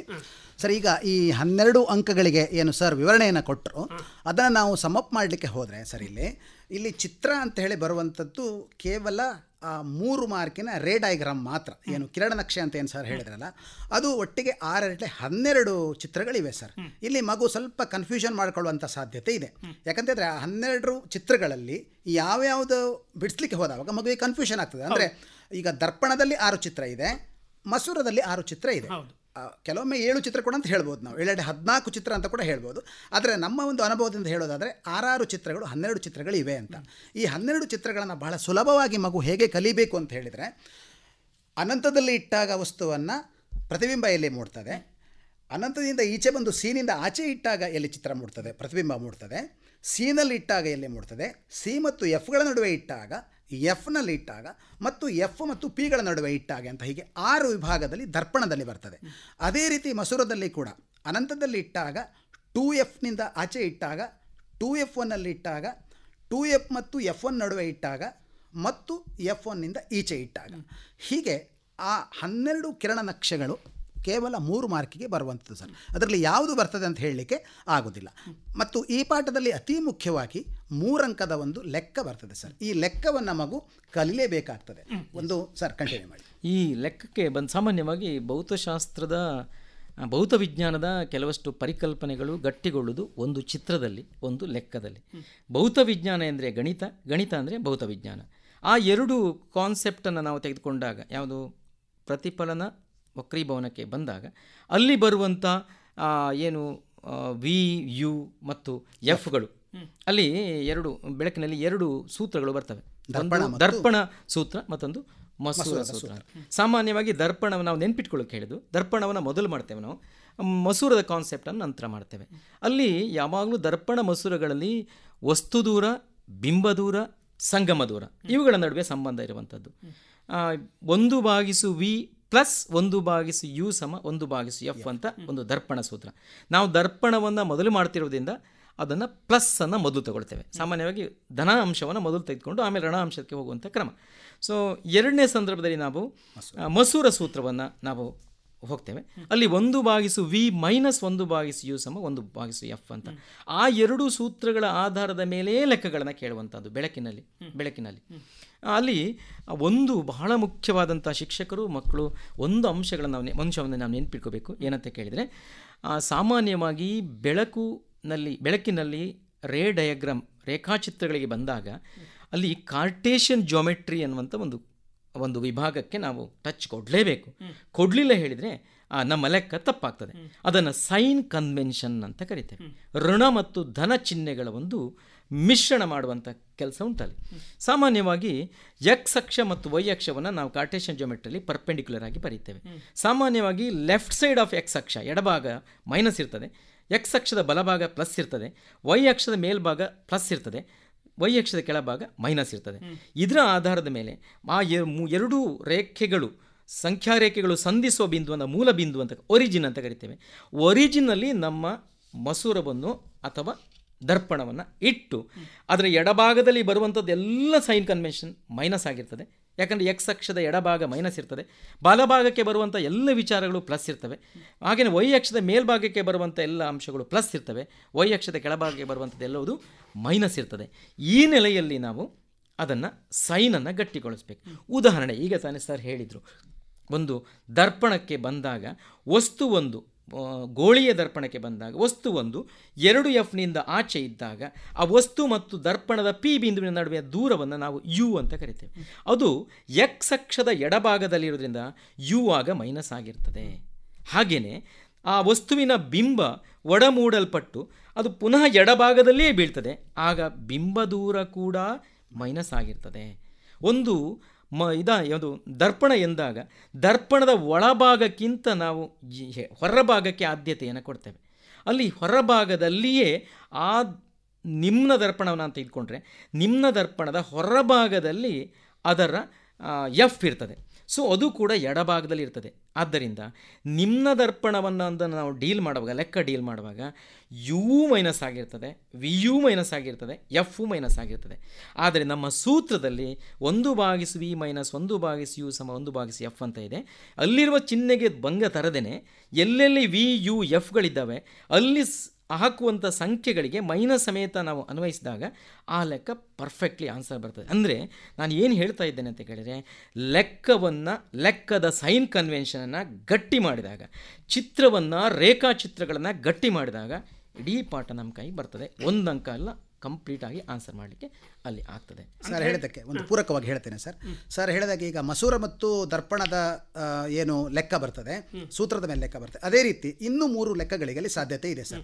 ಒಂದು ವರ್ಧನೆಯ ಮೇಲೆ H'/H ಹೇಳುವಂಥದ್ದು, m=H'/H ಇದರ ಮೇಲೆ ಒಂದು ಲೆಕ್ಕ ಬರುವಂಥದ್ದು, ಮತ್ತು ಇನ್ನೊಂದು ಮಸೂರದ ಸಾಮರ್ಥ್ಯದ ಮೇಲೆ P=1/F ಹೇಳುವಂಥದ್ದು. ಸೊ ಈ ಲೆಕ್ಕಗಳು ಅಲ್ಲಿ ಬರುವಂಥ ಸಾಧ್ಯತೆಗಳಿವೆ ಸರ್. ಒಟ್ಟಾಗಿ 4 ವಿಧದ ಸೂತ್ರಗಳ ಆಧಾರದ ಮೇಲೆ 4 ಲೆಕ್ಕಗಳಿಗೆ ಅಲ್ಲಿ ಅವಕಾಶ ಇದೆ. ಅದೇ ರೀತಿ ವಕ್ರೀಭವನ ಸೂಚ್ಯಾಂಕ, ಬೇರೆ ಬೇರೆ ವಸ್ತುಗಳ ವಕ್ರೀಭವನ ಸೂಚ್ಯಾಂಕ, ದ್ಯುತಿರಂಧ್ರ, ಆಮೇಲೆ ಪ್ರತಿಫಲನ ಮತ್ತು ವಕ್ರೀಭವನದ ನಿಯಮಗಳು ಏನು ಸರ್ ಹೇಳಿದ್ರಲ್ಲ, ಇವುಗಳನ್ನು ಗಟ್ಟಿ ಮಾಡಿಕೊಂಡ್ರೆ, ಮತ್ತೊಂದು ರೇ ಡಯಾಗ್ರಾಮನ್ನು ಗಟ್ಟಿ ಮಾಡಿಕೊಂಡ್ರೆ ಬಹುಶಃ 12ಕ್ಕೆ 12 ಅಂಕ ಸರ್ ಹೇಳಿದಾಗೆ ತಗೊಳ್ಳಿಕ್ಕೆ ಅವಕಾಶ ಉಂಟು. ಇನ್ನು ಚಿಕ್ಕ ಪುಟ್ಟ ಅಂಶಗಳು ಇವೆ ಸರ್, ಅಲ್ಲಿ ಕ್ಲಿಯರ್ ಮಾಡ್ಬೋದು. ಹೌದು ಸರ್, ಮೊನ್ನೆ ಪ್ರಶ್ನೆ ಪತ್ರಿಕೆಯಲ್ಲಿ ಸ್ಟೇಟ್ ಲೆವೆಲಲ್ಲಿ ಕೇಳಿದ್ರು, ಒಂದು 6 ಕೊಟ್ಟು F ಕಂಡುಹುಡುಕಿ ಅಂತ. ಅದಕ್ಕೇನು ಲೆಕ್ಕಾಚಾರ ಹಾಕುವ ಅಗತ್ಯ ಇಲ್ಲ. 6 ಕೊಟ್ಟಾಗ 10 ಸೆಂಟಿಮೀಟರ್ 6 ಇದ್ದರೆ 5 ಸೆಂಟಿಮೀಟರ್ F ದೂರ ಆಗಿರ್ತದೆ, ಸಂಗಮ ದೂರ ಅಂತ ಕರಿತೇವೆ. 5 ಸೆಂಟಿಮೀಟರ್ ಅಷ್ಟು ಬರೆದ್ರೆ ಆಯ್ತು. ಮತ್ತೀಗ ಸರ್ ತಾನು ಹೇಳಿದ್ರು, ಯಾವುದು ವಕ್ರೀಭವನ ಸೂಚ್ಯಂಕ ಎನ್ನುವಂಥ ಒಂದು ಕಾನ್ಸೆಪ್ಟ್ ಇದೆ. ಅಲ್ಲಿ ಯಾವುದೇ ಒಂದು ಬೆಳಕಿನ ಕಿರಣ ಒಂದು ಮಾಧ್ಯಮದಿಂದ ಮತ್ತೊಂದು ಮಾಧ್ಯಮಕ್ಕೆ ಹೋಗುವಾಗ ಅದರ ಸಾಂದ್ರತೆಯ ಆಧಾರದ ಮೇಲೆ ತನ್ನ ಸ್ಪೀಡನ್ನು ಬದಲಾಯಿಸದೆ, ಅದರ ಆಧಾರದ ಮೇಲೆ ಆ ಮಾಧ್ಯಮಕ್ಕೆ ಒಂದು ನಿಗದಿಪಡಿಸುವಂಥ ಒಂದು ಸ್ಥಿರಾಂಕಕ್ಕೆ ನಾವು ವಕ್ರೀಭವನ ಸೂಚ್ಯಂಕ ಅಂತ ಕರಿತೇವೆ. ಆ ವಕ್ರೀಭವನ ಸೂಚ್ಯಂಕದ ಮೇಲೆ ಕೂಡ 1 ಮಾರ್ಕ್ 2 ಮಾರ್ಕಿನ ಕೆಲವಷ್ಟು ಅಂಶಗಳನ್ನು ಮಧ್ಯೆ ಮಧ್ಯೆ ತೋರಿಸಬಹುದು. ಈ ರೀತಿ ಉದ್ಭವಿಸ್ತವೆ. ರಿಫ್ರಾಕ್ಟಿವ್ ಇಂಡೆಕ್ಸ್ ಬಹಳ ಸುಲಭವಾಗಿ ಬಹಳ ಚೆನ್ನಾಗಿ ನಾವು ಆನ್ಸರ್ ಮಾಡಲಿಕ್ಕೆ ಆಗ್ತದೆ. ಸರಿ, ಮುಂದಿನ ವಿಭಾಗಕ್ಕೆ ಹೋಗುವ. ಮುಂದಿನ ವಿಭಾಗ ಯಾವುದು ಸರ್? ವಸ್ತುಗಳು ಹೇಗೆ ಕಾರ್ಯನಿರ್ವಹಿಸ್ತವೆ ಎನ್ನುವಂಥ ಒಂದು ವಿಭಾಗ. ಅದರಲ್ಲಿ ವಿಶೇಷವಾಗಿ ವಿದ್ಯುತ್ತನ್ನೇ ಕಾನ್ಸಂಟ್ರೇಟ್ ಮಾಡಿ 2 ಚಾಪ್ಟರ್ ಆಗಿ ತಗೊಂಡಿದ್ದಾರೆ. ಒಂದು ವಿದ್ಯುತ್ ಶಕ್ತಿ ಅಂತ, ಮತ್ತೊಂದು ವಿದ್ಯುತ್ತಿನ ಕಾಂತೀಯ ಪರಿಣಾಮ ಅಂತ. ಎರಡೂ ಒಂದಕ್ಕೊಂದು ಬೆಸೆದುಕೊಂಡಿರೋ ಪಾಠಗಳು, ಬಟ್ ಅಲ್ಲಿ 2 ವಿಭಾಗ ಮಾಡಿದ್ದಾರೆ. ವಿದ್ಯುತ್ ಶಕ್ತಿ ಎಂದಾಗ ಪ್ರಧಾನವಾಗಿ 3 ಅಂಶಗಳು ಬರುವಂಥದ್ದು. ವಾಟ್ ಈಸ್ ಇಲೆಕ್ಟ್ರಿಕ್ ಕರೆಂಟ್, ವಿದ್ಯುತ್ ಪ್ರವಾಹದಿಂದ ನಾವು ಪ್ರಾರಂಭಿಸೋದು ಪಾಠವನ್ನು. ಆಮೇಲೆ ವೋಲ್ಟೇಜ್ ಎನ್ನುವಂಥ ಕಾನ್ಸೆಪ್ಟ್, ಕರೆಂಟ್ ಅನ್ನುವ ಕಾನ್ಸೆಪ್ಟ್. ನಾವು ಸಾಮಾನ್ಯವಾಗಿ ಮನೆಯಲ್ಲಿ ಕರೆಂಟ್ ಅಂದರೆ ಏನು, ವೋಲ್ಟೇಜ್ ಅಂದರೆ ಏನು, ಆಮೇಲೆ ಕೊನೆಗಾಗಿ ಇದೆರಡನ್ನು ಹಿಡ್ಕೊಂಡು ಮತ್ತೊಂದು ಅಭೇದ್ಯ ಅಂಶ ಒಂದಿದೆ, ಅದನ್ನು ರೋಧ, ರೆಸಿಸ್ಟೆನ್ಸ್ ಅಂತ ಕರಿತೇವೆ. ಎಲ್ಲಿ ತಡೆ ಇದೆ, ಎಲ್ಲಿ ಕಂಟ್ರೋಲ್ ಇದೆ, ಅಲ್ಲಿ ಕೆಲಸ ಮಾಡಲಿಕ್ಕೆ ಆಗ್ತದೆ. ಆ ಕಾನ್ಸೆಪ್ಟ್ ವಿದ್ಯುತ್ತನ್ನು ಕಂಟ್ರೋಲ್ ಮಾಡುವಂಥದ್ದು ಹೇಗೆ ಅನ್ನೋದನ್ನು ರೋಧ ಹೇಳ್ತದೆ. ಸೊ VI ಮತ್ತು R ಇದನ್ನು ಓಮನ್ ಅನ್ನುವಂಥ ವಿಜ್ಞಾನಿ ಅದನ್ನು ಕಂಡುಹಿಡ್ತಾರೆ. V=IR, I=V/R, ಹೀಗೆ R=V/I. ಆ ಸೂತ್ರದ ಆಧಾರದ ಮೇಲೆ ಹೇಳುವಂಥ ಒಂದಷ್ಟು ಲೆಕ್ಕಗಳಿವೆ. ಮತ್ತು ಅಲ್ಲಿ ಬರುವಂಥ ಎಲ್ಲ ಏನು ಸರ್ಕಿಟ್ ಡಯಾಗ್ರಾಮ್ಸ್, ಅಲ್ಲಿ ಬರುವಂಥ ಸರ್ಕಿಟ್ ಡಯಾಗ್ರಾಮ್ಸ್ ಬಹಳ ಸುಲಭವಾದಂಥ ಸರ್ಕಿಟ್ ಡಯಾಗ್ರಾಮ್ಸ್ ಇವೆ. ಮತ್ತು ಸರ್ಕಿಟಲ್ಲಿ ಬಳಸುವಂಥ ವಿದ್ಯುತ್ತಿನ ಆ ಒಂದು ಮಂಡಲದಲ್ಲಿ ಬಳಸುವಂಥ ಬೇರೆ ಬೇರೆ ಕಾಂಪೋನೆಂಟ್ಸ್ ಅಂತ ಕರಿತೇವೆ. ಆ ರೋಧ, ರೆಸಿಸ್ಟರ್ಸನ್ನು ಯಾವ ರೀತಿ ನಾವು ನೊಟೇಷನಲ್ಲಿ ಬರಿತೇವೆ, ಸಾಂಕೇತಿಕವಾಗಿ, ಅಥವಾ ಅಮ್ಮೀಟರ್ನ ಹೇಗೆ ಬಳಸ್ತೇವೆ, ವೋಲ್ಟ್ ಮೀಟರ್ನ ಹೇಗೆ ಸಾಂಕೇತಿಕವಾಗಿ ಪ್ರತಿನಿಧಿಸ್ತೇವೆ, ರಿಯೋಸ್ಟ್ಯಾಟನ್ ಹೇಗೆ, ತಂತಿ ಹೇಗೆ, ವಿದ್ಯುತ್ ಪ್ರವಾಹ ಹರಿತಿರುವ ತಂತಿ ಹೇಗೆ, ಸ್ವಿಚ್ ಹೇಗೆ, ಈ ಎಲ್ಲವುದು ಸಾಂಕೇತಿಕವಾಗಿ ಅಲ್ಲಿ ಪ್ರತಿನಿಧಿಸಲ್ಪಟ್ಟು ನಂತರ ಬರ್ತಾ ಬರ್ತಾ ಅಲ್ಲಿ ಮಂಡಲ ಅಂದರೆ ಸರ್ಕಿಟ್ ಡಯಾಗ್ರಾಮ್ನ ಸ್ವರೂಪದಲ್ಲಿ ಬಂದಾಗ ಅಲ್ಲಿ ಹೇಗೆ ಡಯಾಗ್ರಾಮ್ನಲ್ಲಿ ಡೀಲ್ ಮಾಡೋದು ಅಂತ ಇಡೀ ಪಾಠವನ್ನು ನಾನು ಆಗಲೇ ಹೇಳಿದ ಹಾಗೆ ಒಂದು ಪಟ್ಟಿ ಮಾಡಿಕೊಂಡ್ರೆ ಆ ಪಟ್ಟಿಯಲ್ಲಿ ಕ್ಲಿಯರ್ ಆಗಿ ನಾವು ಪ್ರಸ್ತುತಪಡಿಸ್ಲಿಕ್ಕೆ ಆಗ್ತದೆ. ಈಗ ಉದಾಹರಣೆಗೆ ನಾವಲ್ಲಿ ಇದನ್ನು ಯಾವುದು ಕೇಳಿದರೆ ವಿಭವಾಂತರ, ರೋಧ ಮತ್ತು ವಿದ್ಯುತ್ ಪ್ರವಾಹವನ್ನು, ಈಗ ಉದಾಹರಣೆ ಕಾನ್ಸೆಪ್ಟ್ ಯಾವುದು, ಇದು ಯಾವುದು ನಾವು ಕಲಿಯುವಂಥ ವಿಷಯ ಯಾವುದು, ವಿದ್ಯುತ್ ಪ್ರವಾಹ, ವಿದ್ಯುತ್ ರೋಧ ಮತ್ತು ವಿಭವಾಂತರ, ಅದರ ವ್ಯಾಖ್ಯಾನವನ್ನು ಬರ್ಕೊಳ್ಳೋದು, ಒಂದ್ರ ಕೆಳಗೆ ಒಂದು ಬರ್ಕೊಳ್ಳೋದು, ಅಲ್ಲಿ ಬಳಸುವಂಥ ಸೂತ್ರಗಳನ್ನು ಒಂದ್ರ ಕೆಳಗೆ ಒಂದು ಬರ್ಕೊಳ್ಳುವಂಥದ್ದು, ಅಲ್ಲಿ ಬಳಸುವಂಥ ಈಗ ವಿದ್ಯುತ್ ಪ್ರವಾಹನ ಅಳೆಯೋದಕ್ಕೆ ಆ್ಯಮೀಟರ್ ಬೇಕು, ವೋಲ್ಟೇಜನ್ನು ಅಳೆಯೋದಕ್ಕೆ ಅಥವಾ ವಿಭವಾಂತರವನ್ನು ಅಳೆಯೋದಕ್ಕೆ ವೋಲ್ಟ್ ಮೀಟರ್ ಬೇಕು, ರೋಧವನ್ನು ಅಳೆಯುವಂಥದ್ದು ಅಂತ ಏನಿಲ್ಲ, ಅದನ್ನು ಮಲ್ಟಿಮೀಟರ್ ಅಳಿಲಿಕ್ಕೆ ಆಗ್ತದೆ, ಆಗೋದಿಲ್ಲ ಅಂತೇನಿಲ್ಲ, ಅಲ್ಲಿ ಬರುವಂಥ ಬೇರೆ ಬೇರೆ ಸಾಧನಗಳನ್ನು ಪಟ್ಟಿ ಮಾಡುವಂಥದ್ದು, ಅಲ್ಲಿ ಬಳಸುವಂಥ ಸೂತ್ರಗಳನ್ನು, ಓಮನ ನಿಯಮವನ್ನು ಈಗ ಐ ಅಂತ ಹೇಳಿದ್ರೆ V/R ಅಂತ ಬರೀತೇವೆ, V = IR ಅಂತ ಬರೀತೇವೆ. ಸೊ ಈ ರೀತಿ ನಾವು R = V/I ಅಂತ ಬರೀತೇವೆ. ಆ ಎಲ್ಲ ಸೂತ್ರಗಳಲ್ಲಿ ಒಟ್ಟಿಗೆ ಪಟ್ಟಿ ಮಾಡಿಕೊಂಡಾಗ ಅಲ್ಲಿ ಬರುವಂಥ ಪ್ರಾಬ್ಲಮ್ಸ್ ಆಗಲಿ ಅಥವಾ ಅಲ್ಲಿ ಬರುವಂಥ ಒಂದೊಂದು ಅಂಕಗಳ ಸಮಸ್ಯೆಗಳಾಗಲಿ ಎಲ್ಲವೂ ಕೂಡ ಒಂದೇ ಪಟ್ಟಿಯಲ್ಲಿ ಆನ್ಸರ್ ಮಾಡಲಿಕ್ಕೆ ಆಗ್ತದೆ ಸರ್. ಯಾರು ಆ ವಿದ್ಯುತ್ ಶಕ್ತಿ ಪಾಠದಲ್ಲಿ ಇದರಲ್ಲಿ ಚಿತ್ರಗಳು ಬರ್ತವೆ, ಇದರಲ್ಲಿ ಚಿತ್ರ ಬರ್ತದೆ. ವಿದ್ಯುತ್ ಶಕ್ತಿ ಪಾಠದಲ್ಲಿ ಈಗ ತಾನೇ ಹೇಳಿದಂಥ ಸರ್ಕಿಟ್ ಡಯಾಗ್ರಾಮ್ಗಳು ಸುಮಾರು ಚಿತ್ರಗಳು ಬರ್ತವೆ. ಈಗ ಉದಾಹರಣೆಗೆ ಎಸ್ ಸರ್, ಈ ಪಾಠಕ್ಕೆ ಸಂಬಂಧಪಟ್ಟ ಹಾಗೆ ಸರ್ 13 ಅಂಕ ಅಂತ ಹೇಳಿದ್ರೆ 6ರಿಂದ 7 ಅಂಕ ಬರುವಂಥ ಸಾಧ್ಯತೆ ಇದೆ. ಈ ಪಾಠದಲ್ಲಿ ತಾವು ಕೇಳಿದಾಗೆ ಪ್ರಮುಖವಾದ ಚಿತ್ರಗಳು ಯಾವುದು ಅಂತ ಹೇಳಿದ್ರೆ ಓಮನ ನಿಯಮವನ್ನು ಅಭ್ಯಾಸ ಮಾಡುವಂಥ ಚಿತ್ರ, ಒಂದು ಸರ್ಕಿಟ್ ಡಯಾಗ್ರಾಮು. ಅದೇ ರೀತಿ ಸರ್ ಹೇಳಿದಾಗೆ ಕೆಲವು ಕಂಪೋನೆಂಟ್ಸ್ ಇನ್ ಸರ್ಕಿಟ್ ಡಯಾಗ್ರಾಮು, ಕೆಲವು ಸಾಂಕೇತಿಕ ಇದು ಚಿಹ್ನೆಗಳ ಒಂದು ಚಿತ್ರ ಇದೆ, ಅದರಲ್ಲಿ ಯಾವುದು ಕೂಡ ಒಂದು ಬರ್ಬೋದು. ಆಮೇಲೆ ಸರಣಿ ಜೋಡಣೆಯ ಚಿತ್ರ, ಆಮೇಲೆ ರೋಧಕಗಳ ಸಮಾಂತರ ಜೋಡಣೆಯ ಚಿತ್ರ. ಇದಿಷ್ಟು ಚಿತ್ರಗಳು ಕೇವಲ 2 ಅಂಕದ ಚಿತ್ರಗಳೇ ಆಗಿರ್ತವೆ. ಸರ್ ಹೇಳಿದ್ದನ್ನು ನಾನು ಸ್ವಲ್ಪ ಸಮಪ್ ಮಾಡ್ತೇನೆ ಸರ್. ಅವರು ಹೇಳೋದ್ರ ಜೊತೆಗೆ ಅವರು ಬಹಳ ವಿವರವಾಗಿ ಹೇಳಿದ್ದಾರೆ. ಆದರೆ ಪರೀಕ್ಷಾ ದೃಷ್ಟಿಯಿಂದ ಇಲ್ಲಿಯ ಅಂಶಗಳನ್ನು ನಾವು ಏನಾದರೂ ಒಟ್ಟುಗೂಡಿಸೋದಾದರೆ ಇಲ್ಲಿ ವಿದ್ಯುತ್ ಪ್ರವಾಹ ಅಂದರೆ ಏನು, ವಿದ್ಯುತ್ ಪ್ರವಾಹವನ್ನು ಅಳೆಯುವ ಸಾಧನ ಯಾವುದು, ವಿದ್ಯುತ್ ಪ್ರವಾಹದ ಮಾನ ಯಾವುದು, ಅದೇ ರೀತಿ ವಿಭವಾಂತರ ಅಂದರೆ ಏನು, ವಿಭವಾಂತರವನ್ನು ಅಳೆಯುವ ಸಾಧನ ಯಾವುದು, ವಿಭವಾಂತರದ ಮಾನ ಯಾವುದು, ಅದೇ ರೀತಿ ರೋಧ ಅಂದರೆ ಏನು, ಅದರ ಮಾನ ಯಾವುದು, ಆಮೇಲೆ ರೋಧವನ್ನು ಅವಲಂಬಿಸಿರುವ ಅಂಶಗಳು ಯಾವುವು, ರೋಧಶೀಲತೆ ಅಂದರೆ ಏನು, ವಿದ್ಯುತ್ ಸಾಮರ್ಥ್ಯ ಅಂದರೆ ಏನು, ಅದೇ ರೀತಿ ಒಂದು ಯೂನಿಟ್ ವ್ಯಾವಹಾರಿಕವಾಗಿ ನೋಡಬೇಕಾದ್ರೆ ಒಂದು ಯೂನಿಟ್ ಅಂದರೆ ಯಾವ ಪರಿಕಲ್ಪನೆ ಇದೆ, ಇದೆಲ್ಲವನ್ನು ಸೇರಿಸಿಕೊಂಡು ಸರ್ ಒಂದು ಲೆಕ್ಕ ಅಂದರೆ ಓಮನ ನಿಯಮದ ಸುತ್ತ ಒಂದು ಲೆಕ್ಕ ಬರ್ತದೆ.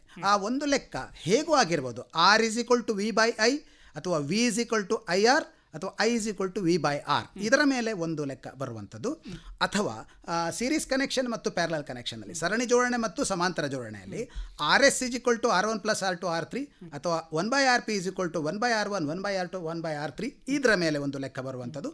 ಅಥವಾ I = Q/T ನೇರವಾಗಿ ವಿದ್ಯುತ್ ಪ್ರವಾಹಕ್ಕೆ ಸಂಬಂಧಪಟ್ಟಾಗೆ ಒಂದು ಲೆಕ್ಕ. ಸೊ ಇದಿಷ್ಟು ನಮ್ಮ ಏನು ಸೂತ್ರಗಳ ಆಧಾರದ ಮೇಲೆ ಒಂದು ಲೆಕ್ಕ ಅಥವಾ 2 ಲೆಕ್ಕ 3 ಅಂಕಕ್ಕೆ ಬರುವಂಥ ಸಾಧ್ಯತೆ ಉಂಟು ಸರ್. ಇನ್ನು ಚಿಕ್ಕ ಚಿಕ್ಕ ಅಂಶಗಳನ್ನು ಈಗಾಗಲೇ ನಾವು ಪಟ್ಟಿ ಮಾಡಿದೆವು ಸರ್. ಈಗ ಒಂದು ಪ್ರಶ್ನೆ ಇದರ ಮಧ್ಯೆ, ಯಾವುದೇ ಲೆಕ್ಕ ಬಂದಾಗ ಲೆಕ್ಕದಲ್ಲಿ ಏನು ಮುಖ್ಯ ಆಗ್ತದೆ? 3 ಮಾರ್ಕಿಗೆ 3 ಮಾರ್ಕಿಗೆ ಲೆಕ್ಕ ಮಾಡಬೇಕಿದ್ರೆ ಅವನು ಹೇಗೆ ಇದನ್ನು 3 ಮಾರ್ಕನ್ನು ನೀವು ಡಿವೈಡ್ ಅಥವಾ ತುಂಡು ಮಾಡ್ತೀರಿ?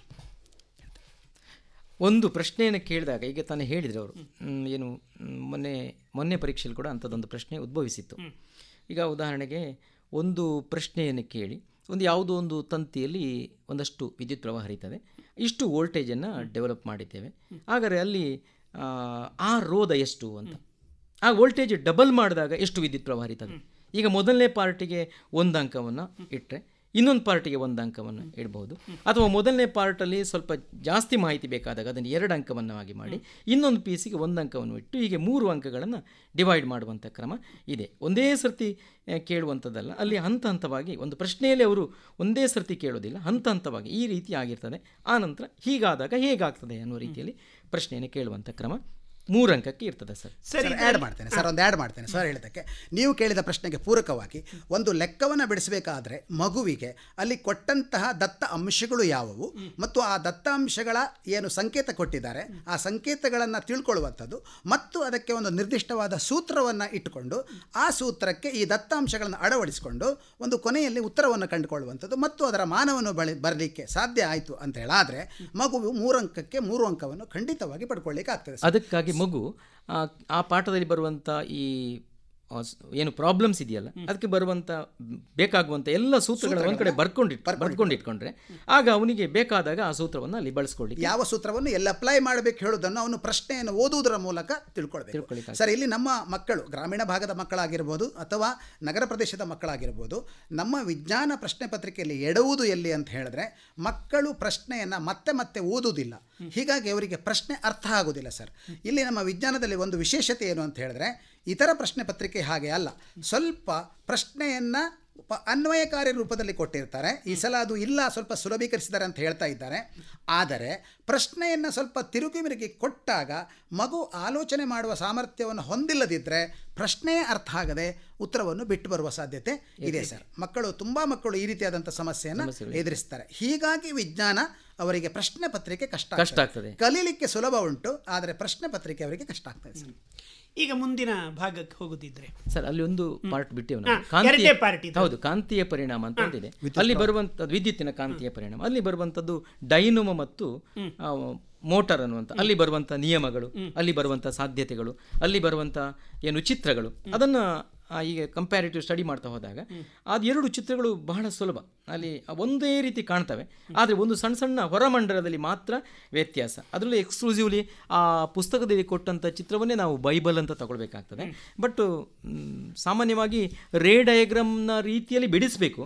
ಆದರೆ ನಮ್ಮ ಈ ಲೇಟೆಸ್ಟ್ ಎಡಿಷನ್ ಮಾಡುವಾಗ ಪುಸ್ತಕದಲ್ಲಿ ಕೊಟ್ಟಂಥ ಚಿತ್ರವನ್ನು ನಾವು ಸರಿಯಾಗಿ ಬಿಡಿಸ್ಕೊಳ್ಬೇಕು. ಹೇಗೆ ಬಿಡಿಸೋದು ಅಂತ ಕೇಳಿದರೆ, ಅಲ್ಲಿ ಆ ಒಂದು ಮಧ್ಯದಲ್ಲಿ ಒಂದು ಆರ್ಮೇಚರ್ ಎನ್ನುವಂಥ ಒಂದು ಭಾಗ ಇದೆ, ಅಲ್ಲಿಂದಲೇ ನಾವು ತಗೊಳ್ಬೇಕಾಗ್ತದೆ ಚಿತ್ರವನ್ನು. ಸಾಮಾನ್ಯವಾಗಿ ಮಕ್ಕಳು ಎನ್ ಮತ್ತು ಎಸ್ ಧ್ರುವಗಳನ್ನು ಪ್ರಾರಂಭಿಸ್ತಾರೆ, ಅಲ್ಲಿಂದ ಪ್ರಾರಂಭಿಸಬಾರ್ದು. ಆರ್ಮೇಚರನ್ನು ಯಾವ ಆ್ಯಂಗಲಲ್ಲಿ ನಾವು ಕೊಟ್ಟಿದ್ದೇವೆ ಆ ಆರ್ಮೇಚರಿಗೆ, ಈಗ ಉದಾಹರಣೆಗೆ ಡೈನಮೋ ಅಂತ ಹೇಳಿದ ತಕ್ಷಣ ಅಲ್ಲಿ ರಿಂಗ್ಸ್ ಬರ್ತದೆ, ಎರಡು ಬೇರೆ ಬೇರೆ ರಿಂಗ್ಸ್ ಬರ್ತದೆ. ಅದೇ ನಾವು ಮೋಟಾರಿಗೆ ಬಂದಾಗ ಅಲ್ಲಿ ಸ್ಪ್ಲಿಟ್ ರಿಂಗ್ಸ್ ಬರ್ತದೆ, ಸ್ಪ್ಲಿಟ್ ಒಡಕು ಉಂಗುರಗಳು ಅಂತ ಕರಿತೇವೆ. ಸೊ ಆ ಒಡಕು ಉಂಗುರ ಯಾವುದಕ್ಕೆ, ಬರೇ ರಿಂಗ್ಸ್ ಯಾವುದಕ್ಕೆ ಅನ್ನೋದು ಕರೆಕ್ಟಾಗಿ ಬಿಟ್ಟರೆ ಮಗುವಿಗೆ ಹೊರಮಂಡಲವನ್ನು ಕರೆಕ್ಟಾಗಿ ಮಾಡ್ಕೊಳ್ಳೋದು. ಒಮ್ಮೆ ಅವನಿಗೆ ಅದರದ್ದು ಕಾನ್ಸೆಪ್ಟ್ ಕ್ಲಿಯರ್ ಆದರೆ ಅಲ್ಲಿ ಧ್ರುವಗಳನ್ನು ಅವನು ಎನ್ ಮತ್ತು ಎಸ್ ಅನ್ನು ಬಿಡಿಸ್ಬೋದು, ಅಲ್ಲಿ ತಂತಿಯ ಸುರುಳಿಯನ್ನು ಕೂಡ ಬಿಡಿಸ್ಲಿಕ್ಕಾಗ್ತದೆ. ಅಲ್ಲಿ 2 ಮಾರ್ಕಿನ ಪ್ರಶ್ನೆ ಉದ್ಭವಿಸುವಂಥದ್ದು, ಒಂದೇ ಮೋಟಾರ್, ಒಂದೇ ಡೈನಮೋ. ಎರಡರಲ್ಲಿ ಒಂದು ಖಂಡಿತವಾಗಿ ಬರುವಂಥ ಚಿತ್ರ. ಒಂದೋ ಮೋಟಾರ್, ವಿದ್ಯುತ್ ಮೋಟಾರ್ ಅಥವಾ ವಿದ್ಯುತ್ ಜನರೇಟರ್, ಇದು ಎರಡರಲ್ಲಿ ಒಂದು ಚಿತ್ರ ಖಂಡಿತವಾಗಿ ಬರ್ತದೆ ಅಂತ ನಾವು ಹೇಳ್ಬೋದು. ಮಕ್ಕಳು ಇದು 2 ಮಾರ್ಕಿಂದ 2 ಮಾರ್ಕ್ ಈ 13 ಮಾರ್ಕ್ ಅಂತ ನಾವು ಹೇಳಿದ್ದೇವೆ. ಅದರಲ್ಲಿ ಅವರು 7 ಮಾರ್ಕು ಪ್ಲಸ್ 6 ಮಾರ್ಕು ಅಂತ, ಈಗ ಹೀಗೆ ಹೇಳ್ತಿರುವಂಥದ್ದು 6 ಮಾರ್ಕಿನಲ್ಲಿ 2 ಮಾರ್ಕಿನ ಚಿತ್ರ. ಮತ್ತೆ ಅಲ್ಲಿ ಬರುವಂಥ ಡೇ ಟು ಡೇ ಲೈಫ್ನ ಕೆಲವಷ್ಟು, ಈಗ ಉದಾಹರಣೆಗೆ ಫ್ಯೂಸ್ ಅಂದರೆ ಏನು, ಶಾರ್ಟ್ ಸರ್ಕ್ಯೂಟ್ ಅಂದರೆ ಏನು, ಅದು ಅರ್ಥಿಂಗ್ ಅಂದರೆ ಏನು, ಅಥವಾ ಈ ಕೆಲವಷ್ಟು ರೋಧಗಳನ್ನು ಬಳಸಿ ಬಲ್ಬ್ನ, ಹಳೆ ಕಾಲದ ಬಲ್ಬನ್ನು, ಟಂಗ್ಸ್ಟನ್ ದೀಪವನ್ನು ಹೇಗೆ ಉರಿಸ್ತೇವೆ, ಅಲ್ಲಿ ಬರುವಂಥ ಕಾನ್ಸೆಪ್ಟ್ ಏನು, ಇದನ್ನೆಲ್ಲ ಸುತ್ತ ಬರುವಂಥ ಎಲ್ಲ ಅಂಶಗಳನ್ನು 2 ಪಾಠದಲ್ಲಿ ಮೆನ್ಷನ್ ಮಾಡಿದ್ದಾರೆ. ಅದನ್ನು ಗಟ್ಟಿಯಾಗಿ ಇಟ್ಕೊಂಡ್ರೆ ಅಲ್ಲಿ 1 ಅಂಕಕ್ಕೆ 2 ಅಂಕಕ್ಕೆ ಖಂಡಿತ ಉತ್ತರ ಮಾಡಲೇ ಕೇಳಿಯೇ ಕೇಳ್ತಾರೆ. ಈಗ ಫ್ಯೂಸ್ನ ಬಗ್ಗೆ ಅಂಥದ್ದೇ ಕೇಳಿಯೇ ಕೇಳ್ತಾರೆ, ಅಥವಾ ಅರ್ಥಿಂಗ್ ಬಗ್ಗೆ ಆಗಲಿ, ಶಾರ್ಟ್ ಸರ್ಕ್ಯೂಟ್ ಬಗ್ಗೆ ಆಗಲಿ, ಇದು ಕೇಳುವಂಥ ಪ್ರಶ್ನೆಗಳು, ಆಗಾಗ ರಿಪೀಟ್ ಆಗುವಂಥ ಪ್ರಶ್ನೆಗಳು.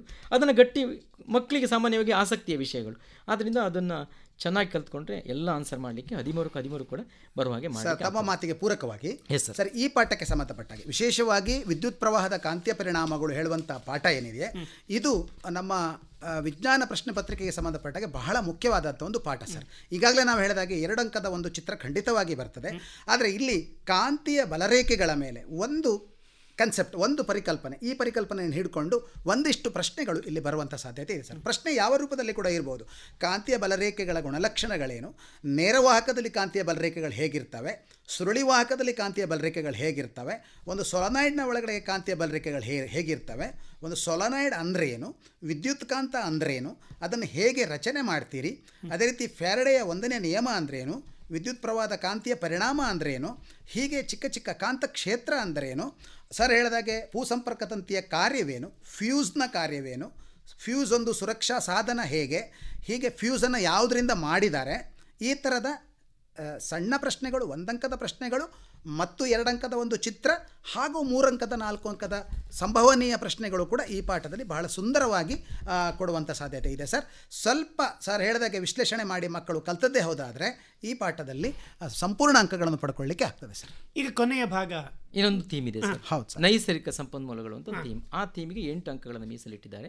ಅದರ 2 ಭಾಗ ಮಾಡಿದ್ದಾರೆ. ಒಂದು ಶಕ್ತಿ ಆಕಾರಗಳು, ಅದು ಭೌತ ವಿಜ್ಞಾನದ ಅಡಿಗಡೆಯು, ನಮ್ಮ ಪರಿಸರ ಎನ್ನುವಂಥದ್ದು ಕೆಮಿಸ್ಟ್ರಿ ಅಡಿಗಡೆಯು, ಜೀವಶಾಸ್ತ್ರ ಅಡಿಗಡೆಯು ಬರ್ತದೆ. ಶಕ್ತಿ ಆಕಾರಗಳಿಗೆ 5 ಆಕಾರಗಳಿಗೆ 5 ಮಾರ್ಕನ್ನು ಮತ್ತು ನಮ್ಮ ಪರಿಸರಕ್ಕೆ 3 ಮಾರ್ಕನ್ನು ಸಾಮಾನ್ಯವಾಗಿ ಮೀಸಲಿಟ್ಟಿರ್ತಾರೆ. 1 ಮಾರ್ಕ್ ಆಚೀಚೆ ಆಗಬಹುದು.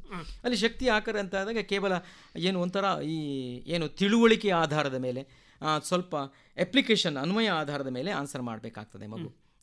ಏನು ಕೇಳಿದರೆ ಉದಾಹರಣೆಗೆ ನಮ್ಮ ಸೌರಶಕ್ತಿಗೆ ಸಂಬಂಧಪಟ್ಟ ಹಾಗೆ ಅಲ್ಲಿ 2 ವಿಭಾಗಗಳು ಬರ್ತವೆ, ಸಾಂಪ್ರದಾಯಿಕ ಆಕಾರಗಳು ಶಕ್ತಿ ಆಕಾರಗಳು ಮತ್ತು ಅಸಾಂಪ್ರದಾಯಿಕ ಶಕ್ತಿ ಆಕಾರಗಳು ಅಂತ 2 ವಿಭಾಗ ಬರ್ತದೆ. ಸಾಮಾನ್ಯವಾಗಿ ಅಲ್ಲೊಂದು ಚಿತ್ರ ಕೂಡ ಇದೆ, ಜೈವಿಕ ರಾಶಿ ಜೈವಿಕ ಅನಿಲ ಸ್ಥಾವರ ಸಾಂಕೇತಿಕ ಚಿತ್ರ ಕೂಡ ಅಲ್ಲಿದೆ. ಸೊ ಅಲ್ಲಿ ಒಟ್ಟಿಗೆ ಬರುವಂಥದ್ದು ಶಕ್ತಿಯನ್ನು ನಾವು ದೈನಂದಿನ ಜೀವನದಲ್ಲಿ ಬಳಸುವುದಕ್ಕೆ ಯಾವೆಲ್ಲ ಸೋರ್ಸಸ್ಸನ್ನು ನಾವು ಆಕಾರಗಳನ್ನು ಬಳಸ್ತೇವೆ. ಒಂದು ಸಾಂಪ್ರದಾಯಿಕ ಮತ್ತೊಂದು ಅಸಾಂಪ್ರದಾಯಿಕ ಅಥವಾ ಪರ್ಯಾಯ ಇಂಧನ ಆಕಾರಗಳು. ಅಲ್ಲಿ ಪ್ರಶ್ನೆ ಜಾಸ್ತಿ ಉದ್ಭವಿಸುವಂಥದ್ದು ಅಸಾಂಪ್ರದಾಯಿಕ ಆಕಾರಗಳ ಮೇಲೆ. ಉದಾಹರಣೆಗೆ ಸೌರಶಕ್ತಿ ಆಗಲಿ ಅಥವಾ ಬೇರೆ ಬೇರೆ ರೀತಿಯ ಪವನ ಶಕ್ತಿ ಆಗಲಿ, ಈ ಎಲ್ಲ ಇಲ್ಲಿ ನಾವು ಸಾಮಾನ್ಯವಾಗಿ ಲಾರ್ಜ್ ಸ್ಕೇಲಲ್ಲಿ ವಿದ್ಯುತ್ತನ್ನು ಅಥವಾ ಶಕ್ತಿಯನ್ನು ನಾವು ಪಡೆಯೋಕ್ಕಾಗಲ್ಲ. ಕಡಿಮೆ ಸ್ಕೇಲಲ್ಲಿ ನಮಗೆ ಅಗತ್ಯ. ಈಗ ಉದಾಹರಣೆಗೆ ಒಂದು ಪರ್ವತ ನೆತ್ತಿಯ ಮೇಲೆ ಒಂದು ಮನೆ ಇದೆ, ಅಲ್ಲಿಗೆ ವಿದ್ಯುತ್ತನ್ನು ಸರಬರಾಜು ಮಾಡಲಿಕ್ಕೆ ಆಗೋದಿಲ್ಲ. ಆಗ ಅಲ್ಲಿ ಸೌರಶಕ್ತಿಯನ್ನು ಅಲ್ಲಿಯ ಅಪ್ಲಿಕೇಶನ್ ಅಲ್ಲಿಯ ಅನ್ವಯ ಆಧಾರದ ಮೇಲೆ ಮಗು ಅದನ್ನು ಕಾನ್ಸೆಪ್ಚುಲೈಸೇಷನ್ ಮಾಡ್ಕೊಳ್ಬೇಕಾಗ್ತದೆ. ಪರ್ವತ ನೆತ್ತಿಯಲ್ಲಿ ನಾವು ಸೌರಶಕ್ತಿಯ ಸ್ಥಾವರವನ್ನು ಅಂದರೆ ಒಂದು ಪ್ಯಾನಲ್ ಬೋರ್ಡನ್ನು ಇಡಬೇಕಾಗ್ತದೆ, ಅಲ್ಲಿಂದ ಅವನು ವಿದ್ಯುತ್ತನ್ನು ಬಳಸ್ಕೊಳ್ತಾರೆ. ಮತ್ತು ಅಥವಾ ಯಾವುದೋ ಒಂದು ಪವನ ಶಕ್ತಿಯನ್ನು ಕೂಡ ಪರ್ವತ ನೆತ್ತಿ ಮೇಲೆ ಬಳಸುವಾಗ ಅಲ್ಲಿ ಕೇಳ್ತಾರೆ, ಏನು ಅಲ್ಲಿ ಬಳಸಬಹುದೇ ಈ ರೀತಿಯ ಒಂದು ಅನ್ವಯ ಆಧಾರ. ಉದಾಹರಣೆಗೆ ಪವನ ಶಕ್ತಿಯನ್ನು ಬಳಸಬೇಕಾದ್ರೆ ಅಲ್ಲಿ ಅಡೆತಡೆ ಇರಬಾರ್ದು. ಪರ್ವತ ನೆತ್ತಿ ಆದರೆ ಸೂಪರ್. ಉದಾಹರಣೆಗೆ ಸ್ನಿಗ್ಧತೆ, ಏನು ವಿಸ್ಕಾಸಿಟಿ ಅಂತ ಕರಿತೇವೆ, ಆ ವಿಸ್ಕಾಸಿಟಿ ಆಧಾರದ ಮೇಲೆ ಹೈಯರ್ ಅಲ್ಟಿಟ್ಯೂಡ್ಸಲ್ಲಿ ಗಾಳಿಯ ಸ್ಪೀಡ್ ಜಾಸ್ತಿ ಇರ್ತದೆ. ಕನಿಷ್ಠ 15ರಿಂದ 20 ಕಿಲೋಮೀಟರ್ ಸ್ಪೀಡಲ್ಲಿ ಗಾಳಿ ಬೀಸಿದರೆ ಮಾತ್ರ ಪವನ ಯಂತ್ರ ಕೆಲಸ ಮಾಡ್ತದೆ. ಅದಕ್ಕಾಗಿ ಒಂದು ಬೋಳು ಗುಡ್ಡೆ ಮೇಲೆ ಸ್ಥಾಪಿಸಬೇಕಂತ ಬಿಟ್ಟರೆ ಅದನ್ನು ಪಶ್ಚಿಮ ಘಟ್ಟಗಳ ನೆತ್ತಿ ಮೇಲೆ ಸ್ಥಾಪಿಸೋಕ್ಕಾಗಲ್ಲ, ಯಾಕೆಂದರೆ ಮರಗಿಡಗಳಿಗೆ ತೊಂದರೆ ಆಗ್ತದೆ. ಆ ಎಲ್ಲ ಸೂಕ್ಷ್ಮತೆಗಳು ನೈಸರ್ಗಿಕ ಜೀವ ವೈವಿಧ್ಯಗಳ ಸೂಕ್ಷ್ಮತೆಗಳು ಮಗುವಿಗೆ ಅರ್ಥ ಆಗಬೇಕು. ಸರ್, ಈ ಒಂದು ಥೀಮಿಗೆ ಸಂಬಂಧಪಟ್ಟ ಹಾಗೆ ಮೌಲ್ಯದ ಮೇಲೆ ಮೌಲ್ಯವನ್ನು ಆಧಾರವಾಗಿಟ್ಕೊಂಡು ಅಂದರೆ ವಾಯು ಮಾಲಿನ್ಯವನ್ನು ನಿಯಂತ್ರಣ ಮಾಡೋದು ಹೇಗೆ ಮತ್ತು ಶಕ್ತಿಯ ಸಂರಕ್ಷಣೆ ಮಾಡೋದು ಹೇಗೆ, ಈ ಆಧಾರದ ಮೇಲೆ ಈ ಒಂದು ಥೀಮನ್ನು ರೂಪಿಸಲಾಗಿದೆ ಸರ್. ಮುಖ್ಯವಾಗಿ ಇಲ್ಲಿ ಸರ್ ಹೇಳಿದಾಗೆ 2ರಿಂದ 3 ಅಂಕದ ಒಂದು ಚಿತ್ರ, ಜೈವಿಕ ಅನಿಲ ಸ್ಥಾವರದ ಚಿತ್ರ ಬರುವಂಥದ್ದು ಇಲ್ಲಿ ಸಾಧ್ಯತೆ ಇರುವುದರ ಜೊತೆಗೆ ಮತ್ತು ಸೌರಕೋಶ ಅಂದರೆ ಏನು, ಸೌರ ಕುಕ್ಕರ್ನ ಬಳಕೆಯನ್ನು ಯಾಕೆ ನಾವು ಎಲ್ಲ ಕಾಲದಲ್ಲಿ ಮಾಡಲಿಕ್ಕೆ ಆಗೋದಿಲ್ಲ, ಅದರ ಅನುಕೂಲತೆಗಳು ಅನಾನುಕೂಲತೆಗಳೇನು, ಆಮೇಲೆ ಭೂಗರ್ಭ ಉಷ್ಣ ಶಕ್ತಿ ಅಂದರೆ ಏನು, ಸಾಗರ ಶಕ್ತಿ ಅಥವಾ ಉಬ್ಬರ ಶಕ್ತಿ ಅಂದರೆ ಏನು, ಪವನ ಶಕ್ತಿಯನ್ನು ಹೇಗೆ ಬಳಸ್ಕೊಳ್ತೇವೆ, ಯಾಕೆ ಎಲ್ಲ ಕಡೆಗೆ ಪವನ ಶಕ್ತಿಯನ್ನು ಬಳಸಲಿಕ್ಕೆ ಆಗೋದಿಲ್ಲ, ಅದೇ ರೀತಿ ಮತ್ತು ಮುಂದಕ್ಕೆ ಹೋದರೆ ಜೈವಿಕ ಅನಿಲ ಮಿಥೇನ್ ಇದರ ಬಳಕೆ ಯಾವ ರೀತಿ ನಾವು ಮಾಡಿಕೊಳ್ಬೇಕು, ಹಾಗೆ ನ್ಯೂಕ್ಲಿಯ ವಿದಳನ ಕ್ರಿಯೆ, ನ್ಯೂಕ್ಲಿಯ ಸಮ್ಮಿಲನ, ನ್ಯೂಕ್ಲಿಯ ವಿದಳನ, ಈ ಕ್ರಿಯೆಯಿಂದ ನಾವು ಯಾವ ರೀತಿ ನಮ್ಮ ಶಕ್ತಿಯನ್ನು ಬಳಸ್ಕೊಳ್ಬೋದು. ಅಂದರೆ ಮಾನವನ ಉಪಯೋಗಕ್ಕೆ, ಮಾನವನ ಉದ್ಧಾರಕ್ಕಾಗಿ ಆದರೆ ಜೈವಿಕ ಅಥವಾ ನ್ಯೂಕ್ಲಿಯ ವಿದಳನ ಕ್ರಿಯೆಯನ್ನು, ನಿಯಂತ್ರಿತ ವಿದಳನ ಕ್ರಿಯೆಯನ್ನು ಬಳಸುವಂಥದ್ದು. ಒಂದು ವೇಳೆ ಮಾನವನ ವಿನಾಶಕ್ಕೆ ಆದರೆ ನ್ಯೂಕ್ಲಿಯ ಯಾವುದು ಅನಿಯಂತ್ರಿತ ವಿದಳನ ಕ್ರಿಯೆಯನ್ನು ಬಳಸುವಂಥದ್ದು. ಇನ್ನು ನ್ಯೂಕ್ಲಿಯ ಸಮ್ಮಲನ ಕ್ರಿಯೆಯಿಂದ ಹೈಡ್ರೋಜನ್ ಬಾಂಬಲ್ಲಿ ಬಳಸುವಂಥದ್ದು. ಈ ರೀತಿ ನಾವು ನಾಶಕ್ಕಾಗಿ ಅದನ್ನು ಬಳಸ್ಕೊಳ್ಬೋದು. ಅನಿಯಂತ್ರಿತ ಕ್ರಿಯೆಯನ್ನು ನಾಶಕ್ಕೆ ಬಳಸ್ಕೊಳ್ಬೋದು, ನಿಯಂತ್ರಿತ ಕ್ರಿಯೆಯನ್ನು ಮಾನವನ ಉದ್ಧಾರಕ್ಕಾಗಿ ಶಾಂತಿ ಮತ್ತು ಉದ್ಧಾರಕ್ಕಾಗಿ ಅದನ್ನು ಬಳಸ್ಕೊಳ್ಬೋದು ಹೇಳುವ ಒಂದು ಮೌಲ್ಯವನ್ನು ಅಲ್ಲಿ ಕೊಟ್ಟು ಈ ಪಾಠದಲ್ಲಿ ಪ್ರಶ್ನೆಗಳನ್ನು ಕೇಳ್ತಾರೆ. ಅದೇ ರೀತಿ ಶಕ್ತಿಯ ಸಂರಕ್ಷಣೆ. ಹಾಗೆ ಪರಿಸರಕ್ಕೆ ಬಂದಾಗ ಸರ್, ಇಲ್ಲಿ ಪರಿಸರದಲ್ಲಿ ಮುಖ್ಯವಾಗಿ ಈ ಪಾಠದಲ್ಲಿ 2 ಭಾಗ ಇದೆ. ಒಂದು ಆಹಾರ ಜಾಲ, ಆಹಾರ ಸರಪಣಿ ಇದರ ಮೇಲೆ ಇದೆ. ಅದೇ ರೀತಿ ಓಜೋನ್ ಪದರ ಅದು ಎಲ್ಲಿದೆ, ಅದರ ನಾಶಕ್ಕೆ ಕಾರಣ ಏನು, CFC ಯಾವ ರೀತಿ ಕಾರಣ ಆಗಿದೆ ಮತ್ತು ಇದರಿಂದ ನಮಗೆ ಆಗುವ ತೊಂದರೆಗಳೇನು, ಇಷ್ಟು ಈ ಪಾಠದಲ್ಲಿ 5+3 ಅಥವಾ 4+4 8 ಅಂಕಗಳು ಖಂಡಿತವಾಗಿ ಇಲ್ಲಿ ಸುಲಭದಲ್ಲಿ ತಗೊಳ್ಳುವಂಥದ್ದು. ಅಂದರೆ ಏನು ಬರೆದ್ರೂ ಆಗ್ತದೆ ಸರ್. ಮೌಲ್ಯಕ್ಕೆ ಸಂಬಂಧಪಟ್ಟ ಹಾಗೆ ಮಕ್ಕಳು ದಕ್ಷ ಇಂಧನ, ಇದು ಸ್ವಚ್ಛಕಾರಿ ಇಂಧನ, ಕಡಿಮೆ ಬೆಲೆಯಲ್ಲಿ ಸಿಗುವಂಥದ್ದು, ವಾಯುಮಾಲಿನ್ಯ ಉಂಟು ಮಾಡುವುದಿಲ್ಲ, ಈ ರೀತಿ ಯಾವ ರೀತಿಯ ಉತ್ತರಗಳನ್ನು ಬರೆದ್ರೂ ಕೂಡ ಅಲ್ಲಿ ಮೌಲ್ಯಕ್ಕೆ ಉತ್ತರ ಸಿಗುವುದಾದ್ರಿಂದ ಸುಲಭವಾಗಿ 8 ಅಂಕಗಳು ಈ ಥೀಮಿನ ಮೇಲೆ ಪಡ್ಕೊಳ್ಬಹುದಾಗಿದೆ ಸರ್. ಇದರಲ್ಲಿ ಯಾವುದೇ ಚಿತ್ರಗಳು ಅಂತದ್ದು ಒಂದು ಚಿತ್ರ, ಜೈವಿಕ ಅನಿಲ ಸ್ಥಾವರದ ಸಾಂಕೇತಿಕ ಚಿತ್ರ ಅಂತ ಈವರೆಗೆ ಬರಲಿಲ್ಲ. ಅದು ಈ ವರ್ಷಕ್ಕೆ ಬರುವಂತ ಸಾಧ್ಯತೆ ಹೆಚ್ಚಿದೆ ಸರ್. ಅದಕ್ಕೆ 2 ಮಾರ್ಕಿನ 2 ಅಥವಾ 3 ಮಾರ್ಕಿನ ಚಿತ್ರ ಬಹಳ ಸುಲಭ ಇದೆ ಆ ಚಿತ್ರ. ಈಗ ಒಟ್ಟಾರೆಯಾಗಿ ಹೇಳುವುದಿದ್ರೆ 1 ನಿಮಿಷದಲ್ಲಿ ಈ ಇಡೀ ಪ್ರಶ್ನೆ ಪತ್ರಿಕೆಯನ್ನು ಸಮಪ್ ಮಾಡೋದಿದ್ರೆ ಮಕ್ಕಳು ಯಾವ ಕಡೆಗೆ ಹೆಚ್ಚು ಕಾನ್ಸಂಟ್ರೇಟ್ ಮಾಡಬೇಕು ಸರ್? ಸರ್, ತಮ್ಮ ಪ್ರಶ್ನೆ ತುಂಬ ಚೆನ್ನಾಗಿದೆ ಸರ್. ಖಂಡಿತವಾಗಿ ಭೌತಶಾಸ್ತ್ರ ವಿಭಾಗಕ್ಕೆ ಮಕ್ಕಳು ಹೆಚ್ಚು ಪ್ರಯತ್ನ ಪಟ್ಟದೇ ಹೋದಾದರೆ ಇಲ್ಲಿ 28 ಅಂಕಗಳಿವೆ ಮತ್ತು ರಸಾಯನಶಾಸ್ತ್ರದಲ್ಲಿ ಮತ್ತು ಜೀವಶಾಸ್ತ್ರದಲ್ಲಿ ಹೆಚ್ಚು ಚಿತ್ರಗಳಿವೆ. ಬಹುಮುಖ್ಯವಾಗಿ ಮಕ್ಕಳು ಚಿತ್ರವನ್ನು 16 ಮಾರ್ಕಿನ ಚಿತ್ರವನ್ನು ಪರ್ಫೆಕ್ಟ್ ಮಾಡಿಕೊಂಡು ಕೆಲವು ಎಂದರೇನುಗಳು, ಕೆಲವು ಉಪಯೋಗಗಳು, ಕೆಲವು ನಿಯಮಗಳು ಇವುಗಳನ್ನೆಲ್ಲ ಮಕ್ಕಳು ಸಮಪ್ ಮಾಡಿದ್ದೆ ಹೌದಾದರೆ ಸರ್, ಖಂಡಿತವಾಗಿ ಮಕ್ಕಳು 80 ಅಂಕಕ್ಕೆ 70ರ ಗಡಿಯಲ್ಲಿ ಪ್ರಶ್ನೆ ಉತ್ತರವನ್ನು ತಗೊಳ್ಬೇಕು. ಮತ್ತು ಮಕ್ಕಳಿಗೆ ನಾನೊಂದು ಕಿವಿ ಮಾತು ಹೇಳಲಿಕ್ಕೆ ಇಷ್ಟಪಡ್ತೇನೆ. ಯಾವ ಮಗು 80ಕ್ಕೆ 80 ಅಂಕವನ್ನು ಪಡ್ಕೊಳ್ಬೇಕಂತ ಹೇಳ್ತಾ ಇದೆ, ನಿಮ್ಮ ಶಿಕ್ಷಕರು ನಿಮಗೆ ನೀಡಿದಂತಹ ನೋಟ್ಸ್ ಆಗಿರ್ಬೋದು, ಮಾಹಿತಿ ಆಗಿರ್ಬೋದು, ಕಲಿಕೆ ಆಗಿರ್ಬೋದು, ಅದರ ಜೊತೆಗೆ ಟೆಕ್ಸ್ಟ್ ಬುಕ್ಕನ್ನು ನೀವು ಓದಲೇಬೇಕು. ಕಂಪಲ್ಸರಿಯಾಗಿ ಟೆಕ್ಸ್ಟ್ ಬುಕ್ಕನ್ನು ಓದಿದ್ದೇ ಹೋದಾದರೆ ವಿಜ್ಞಾನದಲ್ಲಿ 80ಕ್ಕೆ 80 ಅಂಕ ಪಡ್ಕೊಳ್ಳುವಂತಹ ಎಲ್ಲ ಸಾಧ್ಯತೆಗಳು ಇದೆ ಸರ್. ಸರಿ ಸರ್, ಮುಖ್ಯವಾಗಿ ಇಡೀ ಪ್ರಶ್ನೆ ಪತ್ರಿಕೆಯ ಒಂದು ಸ್ವರೂಪ ಮತ್ತು ಯಾವ್ಯಾವ ವಿಭಾಗಗಳಲ್ಲಿ ಎಷ್ಟೆಷ್ಟು ಪ್ರಶ್ನೆಗಳು ಬರ್ತವೆ ಮತ್ತು ಬರಬಹುದು ಅನ್ನೋದರ ಬಗ್ಗೆ ಸಮಗ್ರ ಮಾಹಿತಿಯನ್ನು ನೀಡಿದ್ದೀರಿ. ಇಲ್ಲಿಯವರೆಗೆ ಬಂದು ನಮ್ಮ ಈ ಕಾರ್ಯಕ್ರಮದಲ್ಲಿ ಭಾಗವಹಿಸಿದ ನಿಮಗೆ ವೆಂಕಟರಮಣ ಆಚಾರ್ ಹಾಗೂ ರಮೇಶ್ ಆಚಾರ್ ಇಬ್ಬರು ಶಿಕ್ಷಕರಿಗೂ, ಹಿರಿಯ ಶಿಕ್ಷಕರಿಗೆ ನಮ್ಮ ಶ್ರೋತೃಗಳ ಪರವಾಗಿ ಹಾಗೂ ಆಕಾಶವಾಣಿಯ ಪರವಾಗಿ ಧನ್ಯವಾದಗಳು. ನಮಸ್ಕಾರ. ಧನ್ಯವಾದಗಳು. Thank you sir. ಬಾನುಲಿ ಶಾಲೆ ಬಾನತರಂಗದ ಶಾಲೆ ಕಲಿಕೆಯ ಶಾಲೆ ಜ್ಞಾನ. ಇದುವರೆಗೆ ಎಸ್ಎಸ್ಎಲ್ಸಿ ಪರೀಕ್ಷಾ ಸಿದ್ಧತೆ ನೇರ ಫೋನ್ ಇನ್ ಕಾರ್ಯಕ್ರಮ ಕೇಳಿದಿರಿ. ಭಾಗವಹಿಸಿದವರು ಸರ್ಕಾರಿ ಪದವಿ ಪೂರ್ವ ಕಾಲೇಜು ಸಜಿಪಮೂಡ ಇಲ್ಲಿನ ಪ್ರಾಧ್ಯಾಪಕರಾದ ವೆಂಕಟರಮಣ ಆಚಾರ್ ಹಾಗೂ ಸರ್ಕಾರಿ ಪ್ರೌಢಶಾಲೆ ಬಿಳಿಯೂರು ಇಲ್ಲಿನ ಶಿಕ್ಷಕರಾದ ರಮೇಶ್ ಆಚಾರ್. ಕಾರ್ಯಕ್ರಮ ನಡೆಸಿಕೊಟ್ಟವರು ಪಿಎಸ್ ಸೂರ್ಯನಾರಾಯಣ ಭಟ್.